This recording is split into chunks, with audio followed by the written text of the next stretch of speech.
లోకాన్ని వదిలి వారికంటే మేము శ్రేష్ఠులమని గనులమని కాదు, కానీ కేవలం నీ ప్రేమ చేత కృప చేత మమ్మల్ని సజీవ లెక్కలో ఉంచినందుకు మీకు లెక్కలేనని స్థుతులు స్తోత్రములు చెల్లిస్తున్నాం నాయన. అయా తండ్రి ప్రభా, అనుదినములాగా ఈ దినం కూడా తండ్రి నీ పాదసన్నిధికి వచ్చాం. స్త్రీలమైన మేము, బలహీన ఘట్టాలైనటువంటి మేము కొద్ది సమయం మీ పాద సన్నిధిలో గడపాలని, మీ మాటలను వినాలని, మీరు మాతో మాట్లాడనంటుండగా తండ్రి వాటిని శ్రద్ధగా ఆలకించి వాటిని మా జీవితాల్లో అన్వయించుకోవడానికి కృప చూపించమని తండ్రి ప్రార్థిస్తున్నాను ఆయన. అయా అయా తండ్రి ప్రభా, కృపగల దేవ, దయగల తండ్రి ప్రభా ఉండండి. వాక్యం చెప్పనంటున్నాను దాసురాల్ని నా తండ్రి మీరు సంధించమని, ఆమె నోటిని బాగా నింపమని వేడుకుంటున్నాం. వినగలిగే చెవిని, గ్రహించగలిగే హృదయాన్ని మాకు కూడా అనుగ్రహించమని తండ్రి ప్రార్థిస్తున్నాం. అనేకమైన లేఖనాలు వింటూనే ఉన్నాం, ప్రతిదినము వింటున్నాం ప్రభా. నేను కూర్చున్న ధ్యానాలను తండ్రి మేము వింటున్నాం, మరియు అవి మా జీవితాల్లో ఎంతవరకు ఫలభరితంగా మేము చేసుకోగలుగుతున్నాం తండ్రి ప్రభా, మేము పరీక్షించుకోవడానికి సహాయం చేయమని తండ్రి వేడుకుంటున్నాం. మా శరీరాలు, మా మనస్సు తండ్రి ప్రభా వాక్యం మీద ఉంచడానికి ఆయన సహాయం చేయమని వేడుకుంటున్నాం. నిరంతరాయంగా 4 సంవత్సరాలుగా మరి మాతో తండ్రి మీరు ఉండి నడిపిస్తున్నందుకు మీకు వందనాలు, స్తుతులు స్తోత్రాలు చెల్లిస్తున్నాం. పాటల ద్వారా కూడా నిన్ను మహిమపరిచి స్తుతించిన ఇంటుండగా పాట పాడే సహోదరుని కూడా మీరు దీవించండి, ఆశీర్వదించండి నా తండ్రి. అయ్యా అయ్యా తండ్రి ప్రభా, పాడే పాటలను కూడా మేము అర్థయుక్తంగా పాడగలుగుతాయినా నాయన తండ్రి ప్రభా సహాయం చేయమని వేడుకుంటున్నాం ప్రభా. మీకు స్తుతులు చెల్లించుట ఎంతో శ్రేష్టమైనది, ఎందుకంటే మీరు స్థుతుల మీద ఆశ ఉంటాయంటానన్నారు. పాటలన్నీ స్థుతులే కనుక నా తండ్రి ఆ పాటలని శ్రద్ధగా తండ్రి ప్రభా ఆలపించడానికి నేను సహాయం చేయమని వేడుకుంటున్నాం.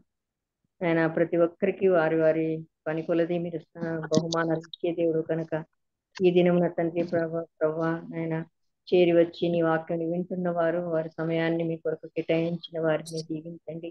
అలాగే పాట పాడుతున్న సహోదరిని, వాక్యం అందించిన సహోదరిని కూడా జ్ఞాపకం చేసుకుని దీవించమని తండ్రి, వారికి కావలసిన మెండైన ఆశీర్వాదములు వారిని కుటుంబాల మీద కుమ్మరించమని కూడా వేడుకుంటున్నాం. అన్నిట్లో మీరే మహిమ పొందే దేవుడని, మహిమ స్వరూపుడైన దేవుడు అని తండ్రి వందించి పూజించి ఆరాధిస్తూ నా తండ్రి ప్రభా సమయాన్ని మీకే తీసుకుండగా స్వీకరించమని రావాల్సిన సహోదరులు మరి నాయన త్వరగా మరి జాయిన్ అవ్వడానికి కూడా సహాయం చేయమని, అన్నిట్లో మీరే మహిమ పొందమని ప్రియ కుమారుడు మా ప్రియ ప్రభువు నేను వేస్తున్నాము స్తుతించి ప్రార్థిస్తున్నాం తండ్రి. ఆమేన్. ఆమేన్. వందనాలు అక్క. థ్యాంక్ యూ అక్క. వందనాలు. మన మధ్యలో ఉన్నటువంటి సహోదరి సుకన్య ప్రసాద్ గారు మనకు పాట పాడి వినిపిస్తారు. సిస్టర్ అందరికి వచ్చారా? వందనాలు సిస్టర్. ఉన్నాను సిస్టర్, ఉన్నాను. ఓకే. అందరికి వందనాలు సిస్టర్. కాన్ఫరెన్స్ లో చేరినటువంటి సహోదరులందరికీ వందనములు తెలుపుతున్నాను. వందనాలు, అందరికి వందనాలు. నాకు కొంచెం స్వరము జలుబుతో ఉన్నాను, అయినా వచ్చిన అవకాశం వినియోగించుకోవాలని చెప్పి పాడుతున్నాను. కాబట్టి యేసయ్య ప్రేమను గురించి మనం ఎంత వర్ణించినా కూడా తక్కువే. మన పెదవులు చాలదు, మన హృదయం చాలదు ఆయనను స్తుతించడానికి. ఆయన ప్రేమ ఎంతో గొప్పది. కన్నబిడ్డల ప్రేమ, తల్లిదండ్రుల ప్రేమ, మరి కట్టుకున్న వారి ప్రేమ అశాశ్వతమేమో, కానీ యేసయ్య ప్రేమ శాశ్వతమైన ప్రేమ. అన్ని ప్రేమల కంటే ఆ ప్రేమ ఎంతో గొప్పది. కాబట్టి ఆ ప్రేమను వివరిస్తూ ఒక చిన్న పాటను నేను పాడతాను. ప్రేమా యేసయ్య ప్రేమా, ప్రేమా యేసయ్య ప్రేమా, మారనిది మరువనిది, వీడనిది ఎడబాయనిది, మారనిది మరువనిది, వీడనిది ఎడబాయనిది. ప్రేమా యేసయ్య ప్రేమా, ప్రేమా యేసయ్య ప్రేమా, ప్రేమా యేసయ్య ప్రేమా, ప్రేమా యేసయ్య ప్రేమా. నేను మరచిన గాని నన్ను మరువనన్న ప్రేమ, నేను విడచిన గాని నన్ను విడవనన్న ప్రేమ, నేను మరచిన గాని నన్ను మరువనన్న ప్రేమ, నేను విడచిన గాని నన్ను విడవనన్న ప్రేమ, నే పడిపోతుంటే పట్టుకున్న ప్రేమ, తన కృపలో నన్ను దాచుకున్న ప్రేమ, నే పడిపోతుంటే తన కృపలో నన్ను దాచుకున్న ప్రేమ, ప్రేమ యేసయ్య ప్రేమ, ప్రేమ యేసయ్య ప్రేమ. మారనిది మరువనిది, వీడనిది ఎడబాయనిది, మారనిది మరువనిది, వీడనిది ఎడబాయనిది, ప్రేమ యేసయ్య ప్రేమ, ప్రేమ యేసయ్య ప్రేమ. తల్లి మరచిన గాని నన్ను విడవనన్న ప్రేమ, తండ్రి విడచిన గాని నన్ను విడవనన్న ప్రేమ, తల్లి మరచిన గాని నన్ను మరువనన్న ప్రేమ, తండ్రి విడచిన గాని నన్ను విడవనన్న ప్రేమ, నేనేడుస్తుంటే ఎత్తుకున్న ప్రేమ, తన కౌగిట్లో నన్ను హత్తుకున్న ప్రేమ, నేనేడుస్తుంటే ఎత్తుకున్న ప్రేమ, తన కౌగిట్లో నన్ను హత్తుకున్న ప్రేమ, ప్రేమ యేసయ్య ప్రేమ, ప్రేమ యేసయ్య ప్రేమ, ప్రేమ యేసయ్య ప్రేమ, ప్రేమ యేసయ్య ప్రేమ. మారనిది మరువనిది, వీడనిది ఎడబాయనిది, మారనిది మరువనిది, వీడనిది ఎడబాయనిది, మారనిది మరువనిది, వీడనిది ఎడబాయనిది, ప్రేమ యేసయ్య ప్రేమ, ప్రేమ యేసయ్య ప్రేమ, ప్రేమ యేసయ్య ప్రేమ, ప్రేమ యేసయ్య ప్రేమ. థ్యాంక్ యూ సిస్టర్, అందరికి వందనాలు. చక్కటి పాట పాడి యేసయ్య ప్రేమను గురించి మనకు వినిపించినటువంటి సహోదరి సుకన్య గారికి వందనాలు. Thank you sister. Thank you. మరి ఇప్పుడు మధ్యలో ఉంటున్నటువంటి సహోదరి రీటా సుగుణ గారు గిద్దలూరు, మరి మనకి దేవుని వాక్యాన్ని వినిపిస్తారు. అంతకంటే ముందుగా కేజీ యొక్క మరి మనకు సహోదరిని పరిచయము చేస్తారు. ఇక దేవుని ప్రేమ మనం వర్ణించలేనిది కాబట్టి పాటను గురించి నేనేం వర్ణించటలేదు. అక్క కేజీ యొక్క చేరొచ్చిన సోదరులందరూ కూడా ప్రభు నామన వందనాలండి. విన్నాము. సుకన్య నిధులలో కూడా పాడినప్పుడు చాలా హై పిచ్ లో కూడా పాడింది అనమాట. సుకన్య ఇంత మంచిగా పాడుతుందని నేను ఎప్పుడు అనుకోలేదు. రెండోసారి మళ్ళీ వింటున్నాను. చక్కగా ఈ వయసులో కూడా చక్కని గాత్రంతో పాడగలిగిన కృపావరం దేవుడు ఆ బిడ్డకి ఇచ్చాడు. దేవునికి స్తోత్రం. అక్కడ సుకన్యను, వాళ్ళ అక్క లూసిని, వాళ్ళ పెద్దక్కను చూడగలిగే కృపను ఇచ్చారు. అలాగే సోదరులందరూ ఒక తల్లి పిల్లలు అందరూ ప్రభులో ఉన్నారు. మరి ఆయా రీతిలుగా ప్రభుని సేవిస్తూ చక్కగా వాక్య పరిచర్య సాక్ష్యం చెప్పగలిగిన వారుగా ఉన్నారు. చక్కని సాక్షులుగా అంటే పర్సనల్ గా ప్రభు కొరకు చక్కగా జీవిస్తూ సాక్షులుగా సొంత సంఘాలు కూడా ఉంటున్నారు. దేవునికి స్తోత్రం. ఇప్పుడు ఈరోజు ప్రభు నామున మన కొరకు ఏర్పాటు చేయబడిన ప్రసంగికురాలు స్పీకర్ రీటా గారు గిద్దలూరులో ఉంటున్నారు. వాళ్ళు రీటా అందరికీ తెలుసు, రీటా మేడం అని అంటూ ఉంటారు. తన భర్త గారు ఎఫ్రాయిం గారు సంఘ పెద్దగా గిద్దలూరు అసెంబ్లీలో ఉంటున్నారు. వారు కూడా జాబ్ చేస్తున్నారు. ఖమ్మంలో ఇంతకుముందు సంఘ పెద్దగా ఉన్నారు మోసెస్ గారు, వారి యొక్క కోడలు. మరి చక్కనే సాక్ష్యం, భార్యాభర్తలు కూడా కొండర్ల ప్రేమ. అసలు తనకు బాగలేనప్పుడు క్యాన్సర్ వచ్చింది కదా, మనం అందరం కూడా ప్రార్థన చేసాం. దేవుడు చక్కటి ఆరోగ్యం గడ బిడ్డకి ఇచ్చాడు. చక్కగా భర్త తను చిన్న బిడ్డ వల్లే చూసుకున్నాడని సాక్ష్యం చెప్తా ఉంది. మనం ఏం పోయాం, పర్సనల్ గా వాళ్ళ ఇంటికి కూడా వెళ్ళాం. వారి ప్రేమను, వారి పరిచయను మేము అనుభవించాం. ఇద్దరు కుమారులు తనకి, ఇద్దరు కుమారులు ప్రభు నమ్ముకున్నారు. చక్కని సాక్ష్యం కలిగి ఉన్నారు. ఆరాధన కూడా చేస్తున్నారు అన్నమాట.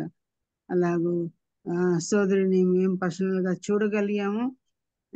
సంఘంలో వారు కూడా మమ్మల్ని చేర్చుకొని ఎంతో చక్కగా ప్రేమించారు. ఆ, రెండు రోజుల సభలు అక్కడ జరిగాయి.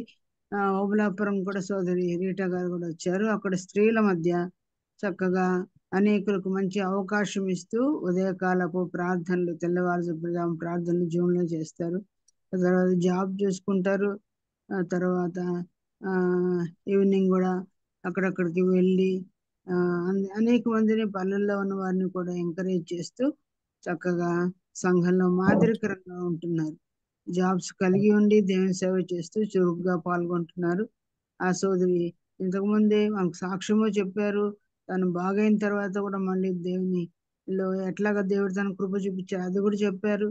3 సార్లు పైగానే చక్కని వాక్య పరిచయం కూడా జూమ్లో చేశారు. మరొకసారి జూమ్లో వాక్యం చెప్పమని కోరితే సంతోషంగా ఒప్పుకున్నారు.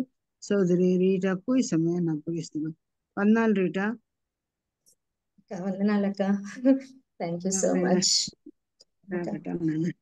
Thank you so much. అందరికీ కూడా ప్రభు నామంలో వందనాలు. ప్రత్యేకించి తేజక్క గారికి నాకి అవకాశం ఇచ్చినటువంటి పెద్దలు మరి అక్క గారికి ప్రత్యేకమైనటువంటి వందనాలు తెలియజేస్తున్నాను. మరి చాలా చెప్పారు నా గురించి. అంత పెద్దదాన్నేం కాదు, నేను చాలా చిన్నదాన్ని మీ ముందు. మరి వయసులో పెద్దగా అయి ఉండొచ్చేమో కానీ కొంతమందికి అంటే, కానీ మరి మీకంటే చాలా ఆత్మీయ ఎదుగుదలలో మరి చాలా తక్కువ దాన్నే నేను. మరి నన్ను ఇంట్రడ్యూస్ చేసినటువంటి అక్క గారికి మరి ఒకసారి వందనాలు. ప్రత్యేకించి దేవుడు నాకు మళ్ళా ఈ అవకాశం ఇచ్చినటువంటి ఆ దేవాది దేవునికి మొట్టమొదటిగా నిండు కృతజ్ఞతాస్తుతులు చెల్లిస్తూ జూమ్లో ఆగిన ప్రతి సహోదరికి కూడా మరి అనంతపూర్ సంఘస్థులు కానీ చుట్టుపక్కల మరి ఎస్ఏ ప్రేయర్ గ్రూప్ లో ఉన్నటువంటి వాళ్ళకి ప్రత్యేకమైనటువంటి వందనాలు తెలియజేస్తూ ఉన్నాను.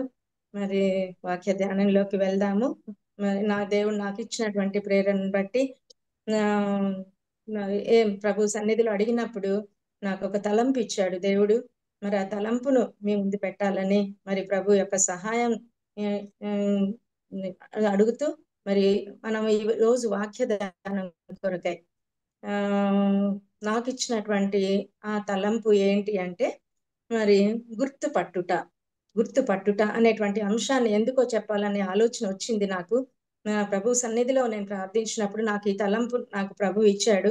మరి అంటే గుర్తుపట్టుట అనేటువంటిది మనం చాలా సింపుల్ గానే ఉంటది, కానీ మనము దేన్ని గుర్తుపట్టాలి, ఏ విషయాలలో మనము ఏ విషయాలను మనం గుర్తించాలి అనేటువంటిది మరి పరిశుద్ధాత్మ దేవుడు మనతో ఏం మాట్లాడబోతున్నాడు.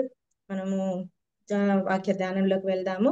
ప్రభు సహాయాన్ని కోరుకుందాం. ఫస్ట్ వచ్చిన యెహెజ్కేలు గ్రంథం వాక్య ధ్యానంలోకి వెళ్దామమ్మా. యెహెజ్కేలు గ్రంథం 10వ అధ్యాయము 20వ వచనం. యెహెజ్కేలు గ్రంథం 10వ అధ్యాయము 20వ వచనం. ఒకే వచనం చదువుతున్నాను చూడండి. మీ దగ్గర బైబిల్ ఉంటే అందరం కలిసి చదువుదాం. కెబారు నది దగ్గర ఇశ్రాయేలు దేవుని క్రింద నాకు కనబడిన జీవి ఇదే, అవి కెరూబులని నేను గుర్తుపట్టితిని. మరలా చదువుతాను.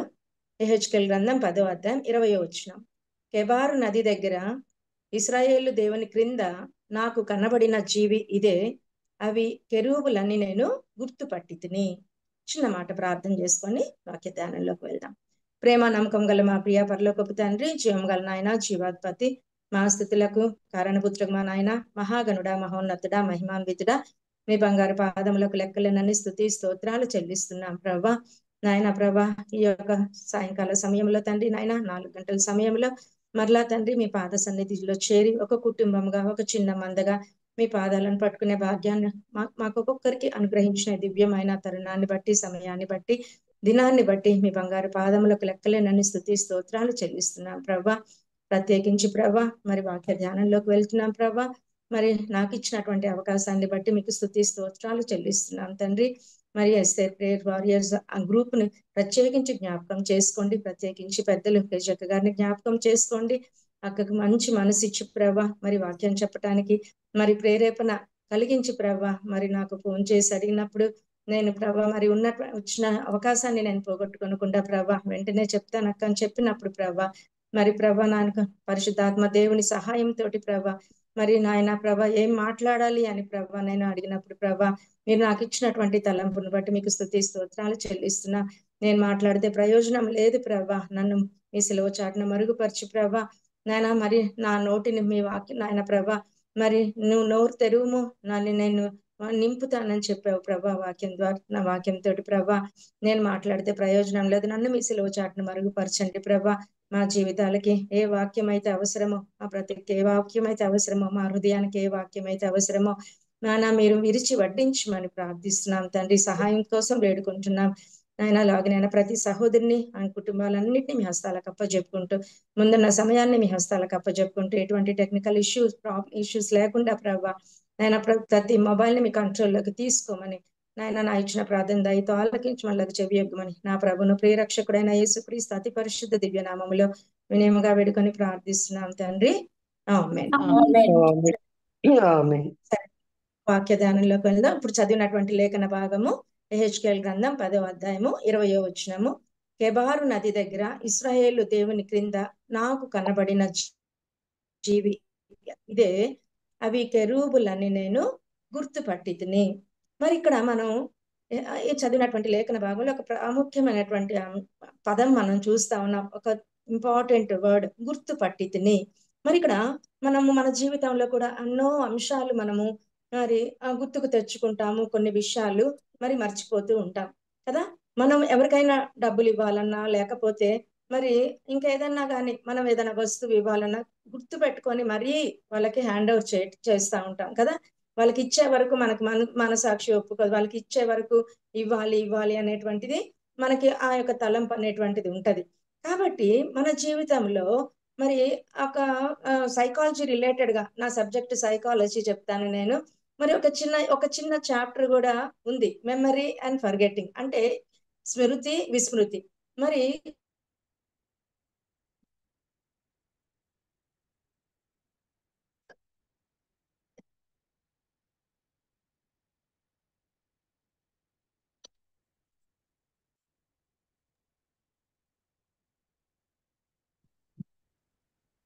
స్వరం రావట్లేదండి సిస్టర్, వినపడడం లేదు. నా ఫోన్ వచ్చింటుందిమా. ఓకే అక్క. కొంచెం ఓపిక పట్టండి. సరే, ఏ విషయము పెట్టుకోవాలి, ఏ విషయం మనము మర్చిపోవాలి. ఒక వాయిస్ ఆడబుల్ ఉందా? ఇప్పుడు వాయిస్ వచ్చింది. వినిపిస్తుందా అక్క? ఇంతకు ముందు కొంచెం వినపడలేదు. మేబీ యు గాట్ ఇందాక సిగ్నల్ ఫోన్ కాల్ ఉంది. సరే, ఇప్పుడు సిగ్నల్ ప్రాబ్లం వినిపిస్తుంది. ఓకే. మన జీవితంలో కూడా అనేక అంశాలు మనము గుర్తు చేసుకుంటా ఉంటాం, గుర్తుపడతా ఉంటాం కదా. సైకాలజీలో ఒక చాప్టర్ ఉంది, నాది సబ్జెక్ట్ సైకాలజీ, చెప్తాను నేను బిఎడ్ స్టూడెంట్స్ కి.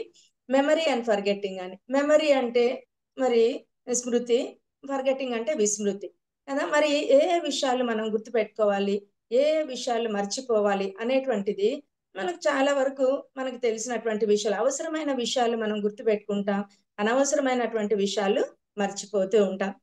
మన ఇక్కడ మెమరీలో కూడా 2 రకాలు ఉన్నాయి కదా, గుర్తు పెట్టుకునేవి కూడా 2 రకాలు. షార్ట్ టర్మ్ మెమరీ ఉంటది, లాంగ్ టర్మ్ మెమరీ ఉంటది. షార్ట్ టర్మ్ మెమరీ అంటే ఏంటంటే మరి ఒక విషయాన్ని కొద్దిసేపు, ఒక రోజు 2 రోజుల్లో గుర్తు పెట్టుకొని మర్చిపోతాం కదా. మరి లాంగ్ టర్మ్ మెమరీ అంటే జీవితాంతం మనం గుర్తు పెట్టుకుంటూ ఉంటాం. మరి షార్ట్ టర్మ్ మెమరీ అంటే ఎగ్జాంపుల్ మనకు తెలుసు, ఎక్కడెక్కడన్నా వెళ్ళాలనుకోండి, ట్రైన్ కి రిజర్వ్ చేయించుకుంటాం, బస్ కి రిజర్వ్ చేయించుకుంటాం, బర్త్ నెంబరు, సీట్ నెంబర్ ఇస్తాడు మనకు. ఇచ్చినప్పుడు అది ఎంతవరకు మనకు గుర్తుంటది? మనం ఆ గమ్యాన్ని అక్కడ డెస్టినీ రీచ్ అయ్యే వరకే మనము ఆ యొక్క train ticket number, birth number గుర్తు పెట్టుకుంటాం. తర్వాత మనకు అవసరం కూడా లేదు అవి కదా, అదే మనకు అనవసరం కూడా. అదే మరి లాంగ్ టర్మ్ మెమరీ అనుకోండి, మన జీవితాంతం గుర్తు పెట్టుకునేది ఏంటి అంటే మరి చాలా వరకు ప్రిలిమినరీ ఇన్ఫర్మేషన్ కదా. లాంగ్ టర్మ్ మనం జీవితాంతం గుర్తు పెట్టుకునేది ఏంటి అంటే మన పేరును మనం గుర్తు పెట్టుకోవాలి ఖచ్చితంగా. ఎవరన్నా మన పేరు అడిగారు అనుకోండి, వెంటనే మనం పేరు చెప్తాం. తర్వాత పేరెంట్స్ నేమ్ ఏంటి అంటే తల్లిదండ్రుల పేర్లు చెప్తాం. తర్వాత మన సిబ్లింగ్స్, మన తోబుట్టువుల పేర్లు చెప్తూ ఉంటాం కదా. ఇవన్నీ కూడా ఖచ్చితంగా మనం మన కాస్ట్ కానీ, లేకపోతే మనం అప్లికేషన్ ఫిల్ చేసేటప్పుడు ప్రిలిమినరీ ఇన్ఫర్మేషన్ ఖచ్చితంగా మనం గుర్తు పెట్టుకోవాల్సిందే కదా. మనం ఈ విషయాలు మర్చిపోవటానికి లేదు, ఎందుకంటే అవి మనకు జీవితాంతం అవసరమైనటువంటివి. కాబట్టి ఒకవేళ మర్చిపోయాం అనుకోండి, ఇబ్బందులు పడతాం. నీ పేరు ఏంటంటే నేను మర్చిపోయాను అన్నారనుకోండి, ఎంత అంటే మామూలుగా అది చాలా awkward గా ఉంటది వినటానికి కూడా, లేకపోతే ఏమన్నా డిజార్డర్ కింద ఉన్నామేమో అనిపిస్తుంది వేరే వాళ్ళకి కదా. కాబట్టి హెచ్కేల్ అంటున్నాడు ఇక్కడ, ఏమంటున్నాడు ఇక్కడ, మరి కెబారు నది దగ్గర ఇశ్రాయేలు దేవుని క్రింద నాకు కనపడిన జీవి ఇదే, అవి కెరూబులని నేను గుర్తుపట్టితిని అంటున్నాడు కదా. ఇక్కడ మనం ఈ గుర్తు పట్టితిని అనేటువంటి మాట చాలా ఇంపార్టెంట్ మనకి ఇక్కడ. జీవితంలో చాలా విషయాలు గుర్తుకు తెచ్చుకుంటూ ఉంటామని చెప్పుకున్నాం కదా, గుర్తుపడతాం, గుర్తుకు తెచ్చుకుంటూ ఉంటాం. స్టూడెంట్స్ అనుకోండి, ఎగ్జామ్ రాసేటప్పుడు బలవంతంగా కొన్ని విషయాలు గుర్తు చేసుకుంటా ఉంటారు కదా. మేము అబ్జర్వ్ చేస్తూ ఉంటాం స్టూడెంట్స్ ని, వాళ్ళు ఎంత చదివినటువంటివే మర్చిపోతారు. మర్చిపోయినప్పుడు ఎగ్జామ్ లో వాళ్ళు బలవంతంగా గుర్తు చేసుకోవటానికి ప్రయత్నం చేస్తూ ఉంటారు, తల కొట్టుకుంటుంటారు, వేళ్ళు ఇట్లా విదిలించుకుంటా ఉంటారు కదా. కొన్నిసార్లు మనం మర్చిపోతాం. ఏవి మర్చిపోతాం? ఎక్కువ ఏటీఎం పిన్ నంబర్లు మర్చిపోతా ఉంటాం కదండి. పాస్వర్డ్ మర్చిపోతూ ఉంటాం చాలా వరకు కూడా. అవి మనం మొబైల్లో ఫీడ్ చేసుకుంటూ ఉంటాం. సరే, ఇక్కడ మరి ఈ గుర్తు పెట్టుకునేటువంటివి చాలా చాలా మనకి ఇంపార్టెంట్ అయినటువంటి విషయాలు కొన్ని ఉంటాయి. మరి అంత అంటే ఎందుకు మర్చిపోవాల్సినటువంటి అది ఏ విధంగా వస్తుంది మనకి? ఎందుకు కొన్ని విషయాలు మనం మర్చిపోతున్నాం? అవసరమైనవి కూడా పిన్ నెంబర్, పాస్వర్డ్లు ఎందుకు మర్చిపోతున్నామంటే, ఒక్కొక్కసారి మనకి అంటే ఆ యొక్క యాంగ్జైటీ వలన కావచ్చండి, లేకపోతే డిప్రెషన్ లోకి వెళ్ళినప్పుడు కావచ్చు, కొన్నిసార్లు కాన్ఫ్లిక్ట్స్, సంఘర్షణల వల్ల కావచ్చు, కొన్నిసార్లు ఫ్రస్ట్రేషన్ అంటాం, కుంటనల వల్ల కావచ్చు, ఒక్కోసారి పని ఎక్కువ ఉన్నప్పుడు, స్ట్రెస్ గా ఫీల్ అయినప్పుడు, లేకపోతే స్ట్రెయిన్ అయినప్పుడు కొన్ని విషయాలు అవసరమైనవి కూడా మనం మర్చిపోవటానికి అవకాశం అనేటువంటిది ఉంటుంది. కాబట్టి మతి మరుపు అనేటువంటిది మెడికల్ టర్మ్ లో మనం ఆలోచిస్తే అల్జీమర్ అంటాం. అల్జీమర్ అనేటువంటి డిజార్డర్ కదా. కొంతమందికి మన సొంత వాళ్ళనే ఒక్కొక్కసారి గుర్తుపట్టలేనటువంటి డిజార్డర్ కూడా ఉంటది ఒక్కొక్కసారి కదా. ఒక్కొక్కసారి ఎక్కువగా ఆల్కహాల్ తీసుకున్నటువంటి వాళ్ళకి, మగవాళ్ళకి కూడా ఆల్కహాల్ తీసుకున్నటువంటి వాళ్ళకు కూడా ఎక్కువ మతిమరుపు అనేటువంటిది వచ్చేస్తుంది. మనం డైలీ మన చుట్టూ ఉన్న పరిస్థితుల్లో బాగా డ్రింక్ చేసినటువంటి వాళ్ళు అనుకోండి, ఎక్కడికి వాళ్ళ ఇంటికి వెళ్ళబోయి పక్కింటికో ఎదురింటికో వెళ్తా ఉంటారు. మొదటి రోజు బాగానే రిసీవ్ చేసుకుంటారు, అయ్యో మీ ఇల్లు ఇది కాదండి, మీ ఇల్లు అక్కడ ఉంది అని చెప్తారు, ప్రేమగా చెప్తారు ఒక రోజు. రెండో రోజు అదే ఇంటికి వెళ్ళారనుకోండి, రెండోసారి కొంచెం గట్టిగా చెప్తారు, మూడోసారి మాత్రం కొంచెము ఇంకా తిట్టి పంపిస్తారు కదా. కాబట్టి చాలా మంది కూడా ఇలాంటి మతిమరుపుతోటి ఉంటారు. అవసరమైన విషయాలు కూడా మర్చిపోయే పరిస్థితిలో ఉంటారు. ఎందువలన అంటే మనకు ఒక్కసారి ఇక్కడ ఈ యొక్క ఎలక్ట్రోలైట్స్, సోడియం కానీ పొటాషియం లెవెల్స్ కానీ ఇంబ్యాలెన్స్ అయినప్పుడు, సెమీ కాన్షియస్ లోకి వెళ్ళినప్పుడు ఈ యొక్క వాస్కులర్ డిమెన్షియా అనేటువంటిది ఎక్కువగా మనం పెద్దవాళ్ళలో చూస్తాం. ఈ యొక్క మతిమరుపు అనేటువంటిది వస్తూ ఉంటది. ఇంకా తీవ్రమైన ప్రాబ్లమ్స్, ఫ్యామిలీ ప్రాబ్లమ్స్ లో ఎవరైనా ఉన్నారనుకోండి, వాళ్ళకు కూడా మతిమరుపు అనేటువంటిది వస్తూ ఉంటది. కానీ స్టూడెంట్స్ లో, యవనస్తుల్లో మనం చూసినట్లయితే ఎక్కువగా లవ్ ఫెయిలియర్స్, వాళ్ళు డిప్రెషన్ లోకి వెళ్ళిపోతారు. తర్వాత వాళ్ళు ఎక్స్పెక్ట్ చేసినటువంటి మార్క్స్ రాకపోతే వాళ్ళు కూడా డీప్ డిప్రెషన్ లోకి వెళ్ళిపోవటానికి అవకాశం ఉంటది కదా. ఇక్కడ ఒక్క విషయం గురించి మనం డిప్రెషన్ ఎప్పుడు వస్తుందంటే, ఒకే విషయాన్ని గురించి పదే పదే పదే మనం ఎక్కువగా ఆలోచించినప్పుడు, దాన్ని మన మైండ్ లో ఫీడ్ చేసుకున్నప్పుడు ఏమవుతుందంటే డీప్ డిప్రెషన్ లోకి వెళ్ళిపోతాడు వ్యక్తి. అక్కడ అతను డిప్రెషన్ లోకి వెళ్ళిపోయినప్పుడు కొన్నిసార్లు వాళ్ళ యొక్క హైజీన్ కూడా మర్చిపోతా ఉంటారు, క్లీన్లీనెస్ ఉండదు. వాళ్ళు ఎక్కువగా ఏంటంటే వాళ్ళ హెల్త్ మీద వాళ్ళకి ఆ కాన్షియస్నెస్ అనేటువంటిది, లేకపోతే వాళ్ళకి శ్రద్ధ అనేటువంటిది పెట్టకుండా ఉంటారు. సిమ్టమ్స్ ఇవన్నీ కూడా మతి మరుపుకి కానీ ఒక డిజార్డర్ కి కానీ వచ్చేటువంటి మతి మరుపు ఉండేటువంటి సిమ్టమ్స్. సరే, డిప్రెషన్ లో కూడా మనిషి ఏం చేస్తాడంటే మరి ఆ ఫర్గెట్ఫుల్నెస్ అనేటువంటిది వస్తూ ఉంటది. మెడికల్ రీసెర్చెస్ ఏం చెప్తున్నాయంటే, కొన్నిసార్లు ఎక్కువ మెడికేషన్ తీసుకోవటం వలన కూడా, ఎక్కువ మందులు తీసుకున్నాం అనుకోండి, మెడికేషన్ డాక్టర్ ప్రిస్క్రైబ్ చేస్తే పర్వాలేదు, కొన్నిసార్లు చిన్న ఈ యొక్క హెడ్ఏక్ ఎక్కువ పెయిన్ కిల్లర్స్ వాడుతూ ఉంటారు చాలా మంది కూడా. ఈ యొక్క ఎక్కువ మెడికేషన్ వలన కూడా ఏమవుతుందంటే మతిమరుపు అనేటువంటిది వస్తుంది. అందుకనే too much medication is always dangerous అంటారు కదా. చిన్న హెడ్ఏక్ పెయిన్ కిల్లర్స్ అని డాక్టర్ దగ్గరికి వెళ్ళి డాక్టర్ ప్రిస్క్రైబ్ చేస్తే అవి తీసుకోవచ్చు. అనవసరంగా సొంత ప్రయోగాలు చేసేసి ఎక్కువ మెడికేషన్ వలన, ఎక్కువ మెడిసిన్స్ తీసుకొని, పెయిన్ కిల్లర్స్ తీసుకొని అనవసరంగా మరి ఆ యొక్క డిజార్డర్నెస్, లేకపోతే ఆ డిసీజ్ కి ఎక్కువగా డిప్రెషన్ అనేటువంటి డిజార్డర్ కానీ, లేనిపోని డిసీజెస్ కానీ మనము అంటే కొని తెచ్చుకుంటా ఉంటాం. సరే, ఇక్కడ మన వాక్య ధ్యానం వచ్చేసేసి ఎందుకు ఇంట్రడక్షన్ చెప్పానంటే, గుర్తుపట్టితిని. దానికి అసలు మనం గుర్తుపట్టడం అంటే ఏంటి, ఏ విషయాలు మనం గుర్తుపట్టాలి, ఏ విషయాలు మనం మర్చిపోవాలి, అనవసరమైనటువంటి విషయాలు ఏ విధంగా మర్చిపోవాలనేటువంటిది మనం చెప్పుకున్నాం. సరే, ఇక్కడ ఇంట్రడక్షన్ తర్వాత మనం చూసుకుంటే ఏహెచ్కేఎల్ భక్తుడు అంటా ఉన్నాడు, నేను గుర్తుపట్టితిని అని కదా. అంటే ఎప్పుడు గుర్తుపడతాం మనము ఒక వ్యక్తిని?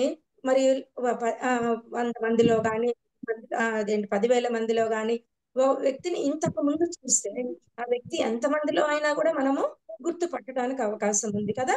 కాబట్టి మరి ఏదైనా ఒక వ్యక్తిని కావచ్చు, లేకపోతే ఒక వస్తువును కావచ్చు అండి, లేకపోతే ఒక పువ్వును, ఒక రేర్ ఫ్లవర్ కానీ, ఒక రేర్ లేకపోతే యానిమల్ ని కానీ మనం చూసినప్పుడు మరి ఎన్ని ఫ్లవర్స్ ఉన్నా, ఎన్ని యానిమల్స్ ఉన్నా, లేకపోతే ఎంతమంది వ్యక్తులు ఉన్నా, ఎంత మందిలో ఉన్న ఒక వస్తువు ఉన్నా కూడా మనం ఈజీగా ఒక వ్యక్తిని మనము ఆ యొక్క వస్తువుని మనము లేకపోతే ఆ వ్యక్తిని గుర్తుపడతా ఉంటాం. సరే, ఇక్కడ మనము దేన్ని గుర్తుపట్టాలి? లూకాసు వార్త చూద్దాం. లూకాసు వార్త 24వ అధ్యాయము. లూకాసు వార్త 24వ అధ్యాయము మనం చూస్తే 16వ వచనం చూడండి. 24వ అధ్యాయం లూకాసు వార్త 16వ వచనం మనం చూస్తే, అయితే వారు ఆయనను గుర్తుపట్టలేకుండా వారి కన్నులు మూయబడెను. అయితే వారు ఆయనను గుర్తుపట్టలేకుండా వారి కన్నులు మూయబడెను అంటున్నాడు ఇక్కడ. అంతకు ముందు మరి యేసయ్యను ఇక్కడ గుర్తుపట్టలేదు. ఇక్కడ ఏ సందర్భంలో అంటే, ఇక్కడ మనం చూస్తే ఇక్కడ ఏ సందర్భంలో మాట్లాడుతున్నాడంటే, ఇక్కడ లూకాసు వార్త 24వ అధ్యాయం 13వ వచనం నుండి మనం చదువుకుంటే, ఇదిగో ఆ దినమందే వారిలో ఇద్దరు యెరూషలేమునకు ఆమడ దూరమున ఉన్న ఎమ్మాయి అను ఒక గ్రామమునకు వెళ్ళుచు జరిగిన ఈ సంగతులన్నిటిని గూర్చి ఒకరితో ఒకరు సంభాషించుచుండిరి. వారు సంభాషించుచు ఆలోచించుకొనుచుండగా యేసు తానే దగ్గరికి వచ్చి వారితో కూడా నడిచెను. అయితే వారు ఆయనను గుర్తుపట్టలేకుండా వారి కన్నులు మూయబడెను. చూడండి, అంటే ఎప్పుడు గుర్తుపట్టలేకుంటున్నారు వీళ్ళు? ఇద్దరు వ్యక్తులు ఉన్నారు.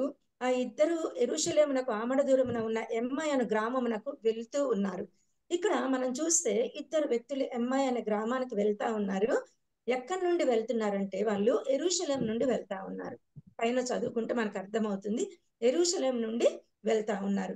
యెరూషలేంకి ఇక్కడ చూస్తే 12 కిలోమీటర్లు ఎంఐ గ్రామం ఉంటుంది. ఎగ్జాక్ట్ గా ఆపోజిట్ సైడ్ లో ఇక్కడ ఎంఐ అనేటువంటి గ్రామం ఉంటుంది. ఇద్దరు మనుషులలో ఒకని పేరు 18వ వచనం చూస్తే క్లయోపా. ఇద్దరు వ్యక్తులలో ఒకని పేరు క్లయోపా అనువాడు 18వ వచనంలో. వారిలో క్లయోపా అనువాడు ఇక్కడ యెరూషలేములో బస చేయుచుండి ఇక్కడ ఉన్నాడు. ఇద్దరు వ్యక్తుల్లో ఒకళ్ళ పేరు ఇక్కడ వ్రాయబడింది, ఇంకొక వ్యక్తి పేరు వ్రాయబడలేదు ఇక్కడ, క్లయోపా. ఇంకొక వ్యక్తి పేరు మరి చరిత్ర గ్రంథాల్లో మనం చూసుకుంటే మరి లూకా గారు అనుకుంటాం అనే కొందరు ఎవరో చెప్తుంటే విన్నాను నేను. లూకా స్వార్థలో, ఎందుకంటే లూకా గారు రాశారు కాబట్టి ఒక స్వార్థ, మరి లూకా గారు అయి ఉంటారేమో అని చరిత్ర గ్రంథాలు మరి చెప్తా ఉంటాయి. సరే, మనకు ఎవరైతే మనకు అవసరం లేదు కానీ మరి ఇక్కడ మనం చూసినట్లయితే ఎంఐ గ్రామానికి వెళ్తున్నారు. ఏదేమైనా వాళ్ళు ఎక్కడి నుంచి వెళ్తున్నారు? యెరూషలేం నుండి ఎంఐ గ్రామానికి వెళ్తా ఉన్నారు. ఎందుకు వెళ్తున్నారు? They don't want to stay in Jerusalem కదా. వాళ్ళకి యెరూషలేంలో ఉండటానికి వాళ్ళకి ఇష్టపడలేదు. ఎందుకు ఇష్టపడలేదు? వాళ్ళకి ఆశ లేదు అక్కడ ఉండటానికి. ఎన్నో అద్భుత కార్యాలు చేశాడు యెరూషలేంలో. మరి అక్కడ అద్భుత కార్యాలు చేశాడు. సిలువకు అప్పగింపబడ్డాడు, తర్వాత మరణించాడు, తిరిగి లేచాడు. ఈ విషయాలన్నీ కూడా వారికి తెలిసినప్పటికీ కూడా ప్రభు వారికి కనపడలేదని, ఎక్కడికో వెళ్ళిపోయాడని దుఃఖములో వేదనతోటి, ఇక్కడ మనం చూస్తే 17వ వచనంలో వారు దుఃఖముఖులై ఒకరు ఇక్కడ మీరు ఒకరితో ఒకరు చెప్పుకొనిచున్న ఈ మాటలు ఏమని అడుగు, వారు దుఃఖముఖులై నిలిచిరి. వాళ్ళు చాలా వేదనతో ఉన్నారు, దుఃఖపడతా ఉన్నారు. మరి ఎందుకు అంత వేదన ఏంటి అని అంటే, ఎంఐ అనే గ్రామం నాకు తిరిగి వెళ్ళిపోతా ఉన్నారు, దుఃఖముఖులై వాళ్ళు వెళ్ళిపోతా ఉన్నారు. మన ప్రభువు ఎంత మంచివాడంటే, ఎంత కృప కలిగినటువంటి వాడంటే, ఎంత కనికరం కలిగినటువంటి వాడంటే, ఎంత కరుణా సంపన్నుడంటే, వెళ్ళిపోతున్న ఇద్దరు యవ్వనస్తులను మరలా వెనక్కి తీసుకొని రావటానికి యేసయ్య వారిద్దరితో కూడా ఏంటంట వారిద్దరు కూడా నడుచుచు వారిద్దరితో కూడా ఆయన నడిచిన దేవుడు. ఎంత ప్రేమ గలవాడన్న దేవుడు. వాళ్ళిద్దరూ వెళ్ళిపోతున్నటువంటి వ్యక్తులను వాళ్ళని తిరిగి యెరూషలేమునకు తీసుకొని పోవటానికి వారిద్దరితో కూడా నడిచాడంట దేవుడు. చూడండి ఎంత అంటే Jesus walk along with them అని ఉంటది ఇంగ్లీష్ బైబిల్లో. Jesus walk along with them కదా. ఇక్కడ 17వ వచనం నుండి 23వ వచనం వరకు చదువుకుంటే ఇక్కడ వాళ్ళు ఏం చేస్తా ఉన్నారంట, వారు 15 నుంచి 23వ వచనం వరకు ఇక్కడ అక్కడ జరిగిన సంగతులు నీ ఒకడివే ఎరుగవా ఏమడుగుతున్నారు వాళ్ళు. ఇక్కడ వారిలో క్లెయోపా అను వాడు యెరూషలేములో బస చేయుచుండి ఈ దినములలో అక్కడ జరిగిన సంగతులు నీ ఒకడివే ఎరుగవా అని ఆయన అడిగాను. ఎవరిని అడుగుతున్నాడు? క్లెయోపా అనే వ్యక్తి యేసయ్యని అడుగుతా ఉన్నాడు. ఆయన అవి ఏమని వారిని అడిగినప్పుడు వారు నజరేయుడైన యేసును కూర్చున్న సంగతులే. ఆయన దేవుని ఎదుటను ప్రజలందరి ఎదుటను క్రియలలోను వాక్యములను శక్తి గల ప్రవక్త అయి ఉండెను. మన ప్రధాన యాజకులను అధికారులను ఆయనను ఎలాగూ మరణ శిక్షకు అప్పగించి సిలువ వేయించడం నీకు తెలియదా? ఇశ్రాయేలును విమోచింపబోవాడు ఈయనే అని మేము నిరీక్షించి ఉంటిమి. ఇదిగాక ఈ సంగతులు జరిగి నేటికి 3 దినములు ఆయను. అయితే మాలో కొందరు స్త్రీలు తెల్లవారగానే సమాధి వద్దకు వెళ్ళి ఆయన దేహమును కానక వచ్చి కొందరు దేవదూతలు తమకు కనబడిన ఆయన బ్రతికి ఉన్నాడని చెప్పిరని మాతో చెప్పి మాకు విస్మయము కలుగజేసిరి. ఇక్కడ ఒక మాటను చూసిన విస్మయము. చూడండి ఇక్కడ విస్మయము అంటే ఏంటంటే ఒక పాజిటివ్ సెన్స్ లో తీసుకుంటాం. ఒక్కొక్కసారి కొన్ని విషయాల్లో ఈ యొక్క పదాన్ని నెగటివ్ సెన్స్ లో కూడా మనం తీసుకుంటా ఉంటాం కదా. అంటే విస్మయం అంటే అన్బిలీవబుల్, నమ్మశక్యము కానిటువంటిది విస్మయము కదా. అవునా నిజంగా, అవునా నిజంగా ప్రభు లేచాడా, అవునా నిజంగా ప్రభు లేచాడా అనే విస్మయం కాదు. కానీ ఇక్కడ అవిశ్వాసముతో కూడినటువంటి విస్మయం ఇక్కడ చూస్తా ఉన్నాం. వీళ్ళు నమ్మటం లేదు. స్త్రీలు చెప్పారు, కొందరు స్త్రీలు వీళ్ళతో చెప్పారు ప్రభు లేచాడని, కానీ వీళ్ళు నమ్మటం లేదు. అంటే ఇక్కడ వీళ్ళకు అవిశ్వాసం అనేటువంటిది ఉంది. అవిశ్వాసంతో కూడిన విస్మయంని కనపరుస్తా ఉన్నారు. విస్మయము అంటే ఇంగ్లీష్ లో డిస్మే అంటాం మనం కదా. యేసు ప్రభు తిరిగి లేచాడనే మాట వినగానే వారికి నమ్మకం కుదరటం లేదు.